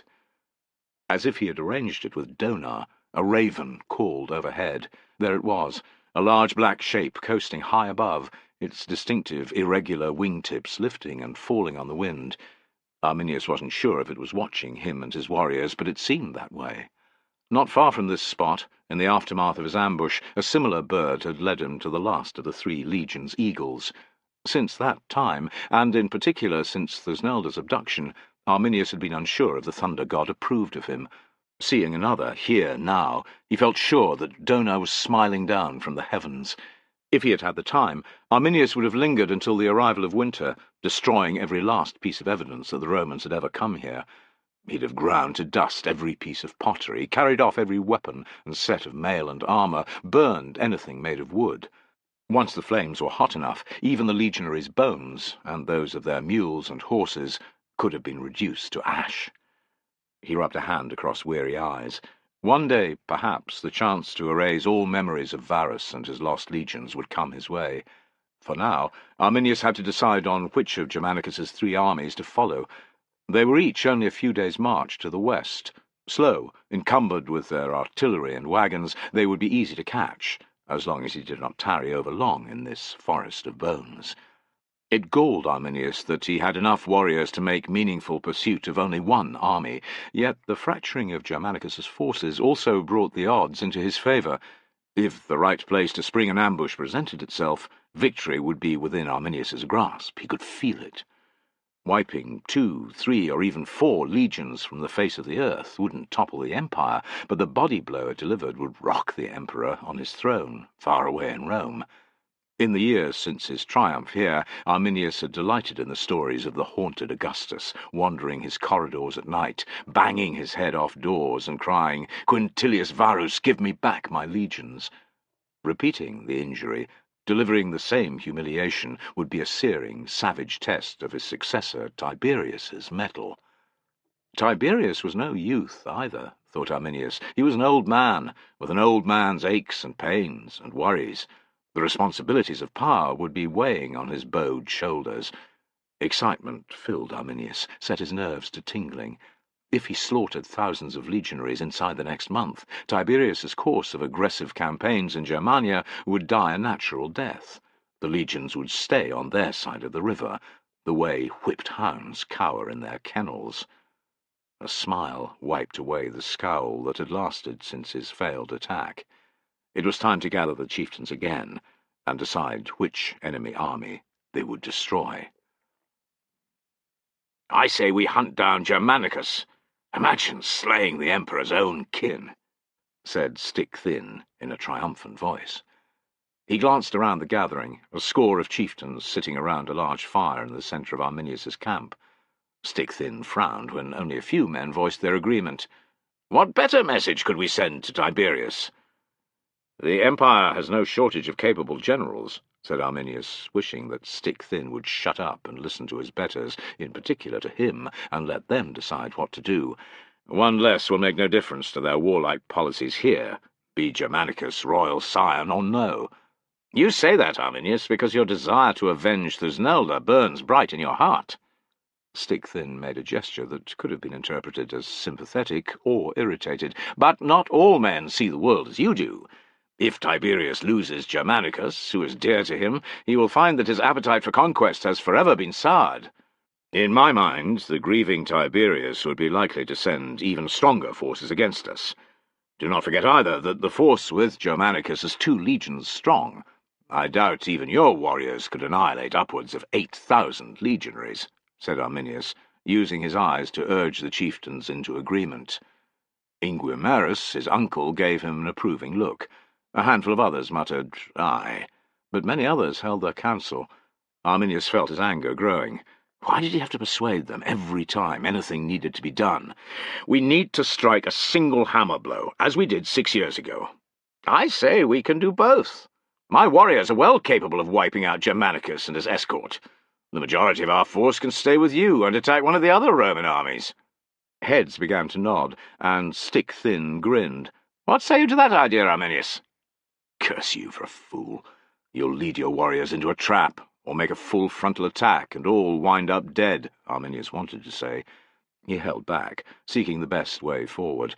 At first appearances he and the other chieftains were equals, yet he was the most experienced in the art of war, by a considerable degree. He was the man who'd engineered every last detail of the ambush against Varus. If he rubbed Stick-Thin's nose in the mud, however, he risked losing not just his support, but that of the others too. "You're a solid man, and a brave warrior," Arminius said. "Yet Germanicus is a first-class general. He's shown that time and again, curse him, from his unexpected attacks on the Chatti to his kidnap of Thusnelda and rescue of Segestes." Stick-Thin drew himself up straight. "So I'm not clever enough to fight him?" "That's not what I'm saying," denied Arminius, thinking yes it is. He adopted a flattering smile. "You're a great chieftain, but you haven't received the military training, the lessons in tactics that Germanicus has." "Nor has any tribal leader, yet many have beaten the Romans in the past. You're not the only man with such skill," jibed Stick-Thin, eliciting a few laughs. Stung, Arminius longed to demand which chieftain had been responsible for the annihilation of 3 legions. Instead, he raised his hands, palms upward, in a placatory gesture. "Of course I'm not. But it's a question of discipline, too. That was something I had to learn during my time with the Romans. Your warriors are famous, are they not, for being the first into every battle?" No one missed Arminius's meaning. The Usipetes were hotheads, who never waited for the order to advance. A chorus of chuckles rose, and Stick-Thin flushed. "Their bravery is beyond doubt. But if they charged Germanicus at the wrong moment, they'd be butchered the same way Varus and his legions were. I need you and your men," said Arminius, speaking a mixture of truth and flattery. "Lose them, and we risk becoming too weak to prevent the Romans doing as they will." Stick-Thin harumphed, part pleased, part annoyed. "I don't know why you're worried. Germanicus wouldn't stand a chance." They stared at one another, neither willing to back down. If I continue in this vein, thought Arminius, Stick-Thin will take his warriors and leave. Nothing bound them to this venture but a shared hatred of the enemy. Arminius felt fresh resentment towards the Romans, whose legionaries were sworn to fight for whichever general led them. "I have said my piece," he cried. "What think the rest of you? Should we split our forces or keep them together?" "I'll see that Germanicus never troubles us again," said Stick-Thin, sticking out his pigeon chest. Arminius had to hide a smile at Stick-Thin's posturing. His amusement soon died away, for the battle wasn't over. He watched with hidden but growing nervousness as the chieftains gathered in little huddles. "Stay with me, great donor," he asked. "I need your support still, and theirs. I cannot do this with my tribe alone." By the time the chieftains had finished conferring, it felt to Arminius as if a whole day had dragged by. Big Chin, the Angrivari leader, was the spokesman. "Dividing our forces would be unwise, and Germanicus is an able general with 2 legions plus cavalry. The Eusippides should stay here, with us." "Pah!" said Stick-Thin. "Why? United, we are far stronger. Germanicus could defeat any of us on our own, even Arminius." Big Chin cast a glance at Arminius, who was quick to say, "True enough." "You might lose," added Big Chin, to a general rumble of agreement. "That would never happen." Stick-Thin puffed out his chest again. "Are we Arminius's lapdogs, then, to do everything he wishes?" Big Chin bristled. "Arminius can be an arrogant prick." At this, everyone laughed. Arminius joined in, half-heartedly, and Big Chin continued, "But did you see him telling us what we should think? We're free men, like you. We make up our own minds." "We do," said Stick-Thin, his colour deepening. "So are you with us?" boomed Big Chin. Arminius held his breath as Stick-Thin hesitated. "I am," Stick-Thin said at last. 20 heads are wiser than 1, I suppose." Arminius exhaled, long and slow. "Thank you, Donor, for allowing others to do the work for me." There was no doubt in his mind that if he'd continued to argue with Stick-Thin, he would have attempted a madcap mission to assassinate Germanicus. Perhaps he would have succeeded, but Arminius doubted it. "Who shall we attack, then? Stertinius or Caecina?" Stick-Thin threw the question not at Arminius, but at the entire gathering. In Arminius's mind, there was only one choice. Caecina had the largest army, 4 legions and a good number of auxiliaries. He was also headed for a patch of rough country, with plenty of forests and bogland. His intent was surely to traverse the wooden road built 15 years before by another campaigning Roman general. But Caecina didn't know, as Arminius did, that the road had fallen into considerable disrepair, or that the location begged to be used for an ambush. His inclination was to demand that they follow Caecina, but sensitive to the other chieftain's pride and the unexpected comment about his arrogance, he held back. "Our best option is to attack Caecina," said Big Chin, glancing first at Arminius and then at the rest. "His is the biggest army, but the path he seems to be taking is a good one for us to lay in wait on. The wooden road is in pieces, or so I hear.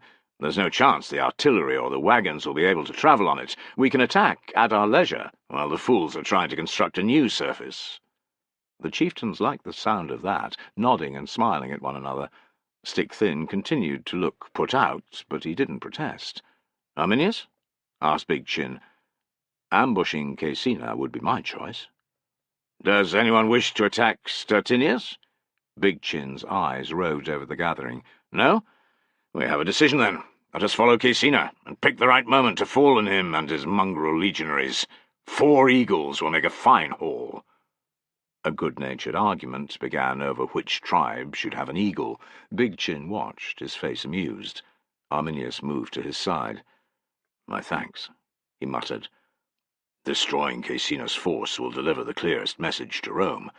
To succeed, we will require every spear that's available." Big Chin gave Arminius a hard look. "It's still a pity that the Eusippides aren't going after Germanicus." "I disagree." "You're not our king, Arminius. You don't rule us." "I know that. Big Chin cut him off. "You may be the best general among us, but too often you act as if you're the only one with a brain." It was rare indeed for Arminius to be lost for words, but he had no glib reply. After a short, awkward silence, he murmured, "I'm sorry." "Save your apologies," said Big Chin with a brusque gesture. "Start treating us like your equals, not your subjects, or the Cherusci will end up fighting the Romans on their own." Arminius caught Stick-Thin regarding him with a sour expression. Still smarting from Big Chin's rebuke, he wanted to respond with an obscene gesture. Instead, he gave Stick-Thin a measured nod, as if he were an equal. Stick-Thin's face blackened, and he looked away. "I'll win him over again," Arminius resolved. But Big Chin's intervention had brought home the narrowness of his escape. He'd had no idea how angry the other chieftains were feeling towards him. In future, You'd have to be a great deal more diplomatic. Avenging Thusnelda and defeating the Romans would be impossible without allies. And yet, he thought, with rising excitement, his force had not splintered. Caecina's legions would soon feel its full force, and the news of their massacre would shake Rome to its foundations. Chapter 28. "Fuck," said Tullus, staring at the crumbling, sodden remnants of planking that led off into the distance, disappearing amid a confusion of heather, gorse, and mud. He was on the way back to Vetera with Caecina's army, and this mockery of a road across the bog was supposed to be their route, but a blind man could see that it was falling to pieces. The Long Bridges, it was called, but Tullus doubted a single one remained. No one appeared to have laid a hand to a plank of it since Ahenobarbus's legions had constructed the road 15 years before. There was no sun. Tullus hadn't seen it in days. Dense layers of cloud pressed down from overhead, deadening the landscape's colour. Light rain fell in a constant and depressing drizzle. "You hear! You hear!" From somewhere off to his left came the high-pitched, mournful cry of a crane. "You hear!" Tullus scowled.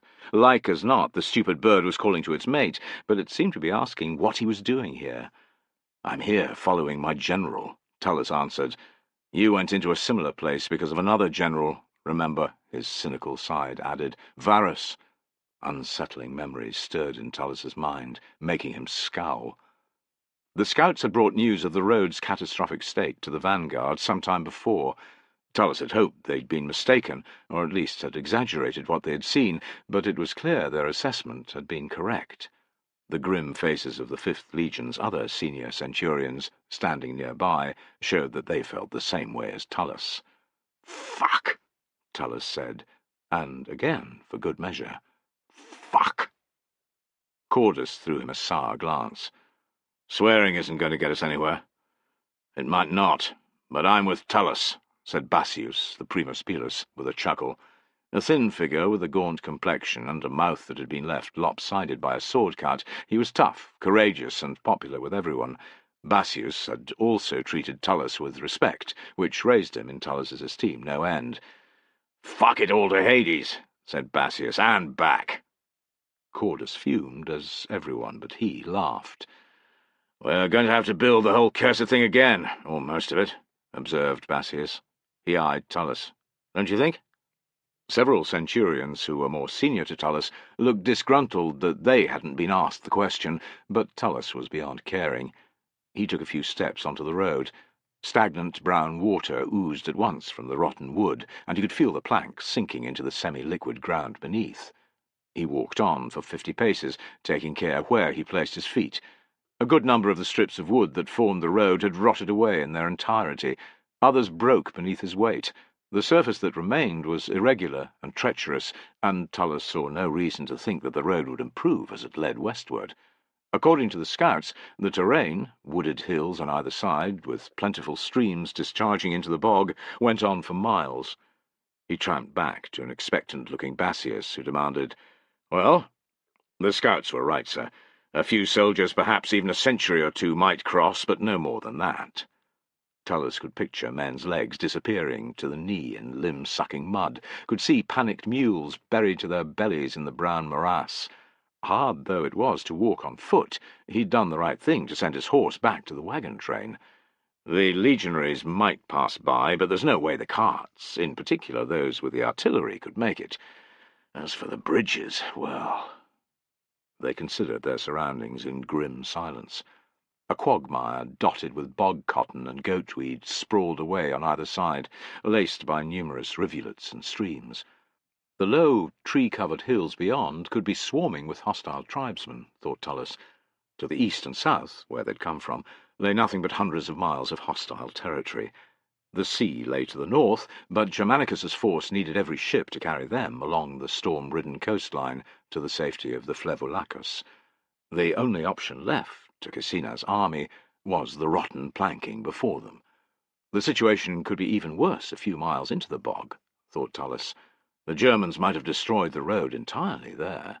"Arminius and his mongrels are watching us even now, I'd wager," said Bassius. "They will be, sir. Tullus could sense the enemy, could almost feel their hatred pulsing through the humid, mosquito-filled air. "It's only a matter of time before they show themselves." "Let them come," said Bassius, scowling. He eyed the other officers. "Hate it or love it, this shithole is home for the next few days, brothers. Gaecina will have us build a camp on that level ground to the left, or I'm no judge. We're going to need a lot of timber, sir. Shall I take a look at the nearest trees?" offered Tullus. "It might allow me to assess the Germans' strength." "A good plan," said Bassius with an approving nod. "Cordus, patrol the road as far as the first bridge. 4 of the remaining cohorts are to form a screen, 2 to the left and 2 to the right of the flat ground. The rest will start digging the fortifications." Tullus walked the length of his cohort's position before they set out, addressing his men. Few would be happy to present themselves on a plate to the enemy, as they were possibly about to do. He reminded them, therefore, of what had happened the last time Arminius's warriors had tried an ambush. "We routed them, brothers, didn't we? Sent them running back into the forest with their mangy tails tucked between their hind legs. If even one of the filth shows his face up there, we'll do the same to him. We're not about to let those sheep-humping maggots stop us from seeing the halls of Vetra again, are we?" "No!" they roared back at him. Some laughed, and others made obscene gestures. Tullus wasn't sure if they were mimicking what they'd do to the prostitutes and the vicars, or to Arminius's warriors, but it didn't matter. Their spirits had been raised. When he led them off, unencumbered by their yokes, they followed with a will. Progress was slow, thanks to the uneven, boggy terrain, and their formation, 2 centuries wide and 3 deep, didn't help. The troops at the front turned the marshy ground into a complete quagmire for the rest, yet a wider arrangement would have made it harder for Tullus to retain control and left them more susceptible to attack. After 300 paces of labouring from hummock to hummock and through pools of cold, peaty-brown water, Tullus paused. Runnels of sweat ran from under his helmet, and his pulse was racing. His men were in better shape, because each of them had at least a decade on him, but he didn't waste time feeling sorry for himself. Instead, he gazed with calculating eyes at the tree line, which lay up a gentle slope, 10 score paces further on. It took but a few heartbeats to spy the warriors, skulking between the beeches and hornbeams. Tullus had been expecting the enemy, but his heart still lurched. Arminius would be here as well. Tullus could feel it in his gut. "See them, brothers," he muttered to his legionaries. "Not a sound. We advance another 100 paces, at the walk. Pass the word on." To retreat now would give the wrong message. It was vital the Germans knew that they weren't scared, that the legionaries were ready to fight, to do whatever it took to cross the bog. Posturing in this way before battle often reaped rich rewards. The performance was akin to the way 2 men circled in a tavern, eyeballing one another as they decided whether or not to come to blows. It wasn't always about the skill or size of the individual, thought Tullus, although that helped. Sometimes having bigger balls than your opponent was enough to end the contest before it started. To achieve this meant being close enough to stare the other in the eye. In this case it meant trudging uphill through the mud, each step giving the enemy more of an advantage. Tullus's certainty that advancing was a good idea soon began to wane. The closer they went, the greater the likelihood that he would have to commit to battle. Forming the usual shield wall would be almost impossible on this undulating ground. If enough warriors came charging from the trees, there was no guarantee that his men would prevail. Tullus had just signalled the halt when a lone figure strode forth from the trees. An immense warrior with long blonde hair, he was stark naked and carried a club. Roaring insults, he made straight for the Romans. Perhaps 100 paces lay between them. "Gods, this prick is as big as a mule's!" shouted Tullus. As he'd hoped, his men hooted and roared. "Come down here! We'll trim it to a proper size!" challenged Piso. "Or cut it off altogether!" said Vitellius. A barrage of similar jibes followed. Muleprick didn't hear or couldn't understand their insults. He sauntered closer, bawling in his own tongue and beating his chest with one fist. His mighty club swung to and fro, promising death to any man who came close enough. Despite the fact that Tullus's soldiers outnumbered him hundreds to 1, his advance was intimidating. The legionaries' abuse began to die away. Muleprick's companions sensed their uncertainty. First came 7 other naked berserkers, shouting their contempt of the Romans.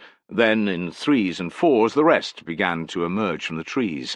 Soon 50 warriors were gathered, then 100, 200, 400, 500. They were like rats swarming out of a burning granary, thought Tullus with unease. Tall, short, broad and skinny, snaggle-toothed and smooth-cheeked, the tribesmen were clad in woven shirts and patterned trousers. Most bore shields, hexagonal or round, with painted designs. A small number had helmets. Even fewer had swords. Perhaps a dozen had mail shirts. Every last warrior carried a handful of framier. Tullus knew well the danger posed by those versatile spears, which could be hurled from close or long range or used as thrusting weapons. Hum! Hum! From 1,000 throats the sonorous baratus began. Tullus hissed a curse. Until this point the scales had been more or less balanced. In the space of 5 heartbeats they had shifted in the warrior's favour. Hum! Hum! Muleprick grinned as the mass of warriors advanced towards his position. He increased his own pace, which in turn made them speed up. Worry gnawed at Tullus now. Muleprick was 50 paces away. When his comrades reached him, they would charge. If that happened, the situation would disintegrate into bloody chaos. The cohorts on the level ground would be watching the drama unfold, but they'd never be able to reach Tullus's men before they were overwhelmed. It was possible, too, that thousands more warriors might appear from the trees and threaten the whole legion. "Front 2 ranks! Ready javelins! Whoever takes down the brute with a giant cock earns an amphora of good wine. On my command!" Tullus said to left and right. "Pass it on, quick!" Muleprick swaggered another 5 paces nearer. Tattoos on his muscled limbs writhed with each step, and his outsized member flopped from side to side, a mockery of ordinary men's genitalia. Spying Tullus, perhaps because of his crested helmet, he pointed his club. "Fight!" he roared in accented Latin. "Come and fight!" "I've no wish to be bludgeoned to death by your cheesy dick," Tullus shot back in German. He repeated his words in Latin, and every legionary within earshot laughed. Muleprick's face purpled, and he continued advancing towards Tullus. "Fight, coward!" Tullus checked. The first 2 ranks were ready, their right arms back. "Loose!" he bellowed. Muleprick sensed the danger at last. He halted. Now he took a step back, then another. The maggot was 40 paces away if he was one, thought Tullus, as his gaze followed 2 score javelins up into the air. 30 was the limit of most men's effective range with a javelin. Throwing uphill reduced that distance. Tension knotted his belly as the shafts plummeted earthward. A heartbeat later, Tullus let out an incredulous laugh.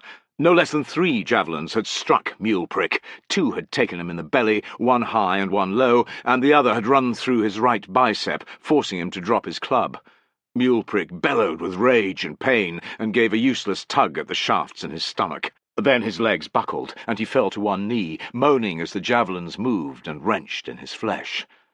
To Tullus's relief, Muleprick's plight had stopped the avalanche of warriors in its tracks.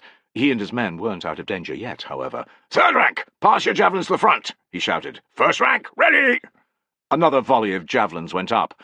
Only one hit Muleprick this time, but it speared him through the chest, killing him. An audible sound of dismay went up from the tribesman as his bloodied corpse fell backwards into the bog, and the javelins transfixing him jerked upright like so many fence posts. "Draw swords! Keep your faces to the front!" ordered Tullus. "Walk backwards, nice and slow." Eyes fixed on the enemy, they stepped back the way they had come. Progress was slower than before. Unable to see what was behind them, men tripped and cursed, and a number turned an ankle or wrenched a knee. One fool suffered a flesh wound to the buttocks when he stumbled backwards onto the sword wielded by the soldier in the next rank. Tullus didn't care, because there had been no pursuit, and by the time they reached more level ground, the warriors had vanished into the trees, taking the berserker's corpse with them. At least a dozen legionaries began taking the credit for hitting Muleprick. Tullus laughed and said that the century would have 4 amphorae to share between them, 1 for each javelin that had struck home. "When we get back to Vetera, of course," he added. Despite this sobering comment, the soldiers cheered. As Tullus neared the other cohorts, Basius was waiting with a small escort. "That was a close call. It reminded me of kicking a wasp's nest, sir," said Tullus in a sober tone. "Not the wisest thing to do." "It was clever to bring down the berserker."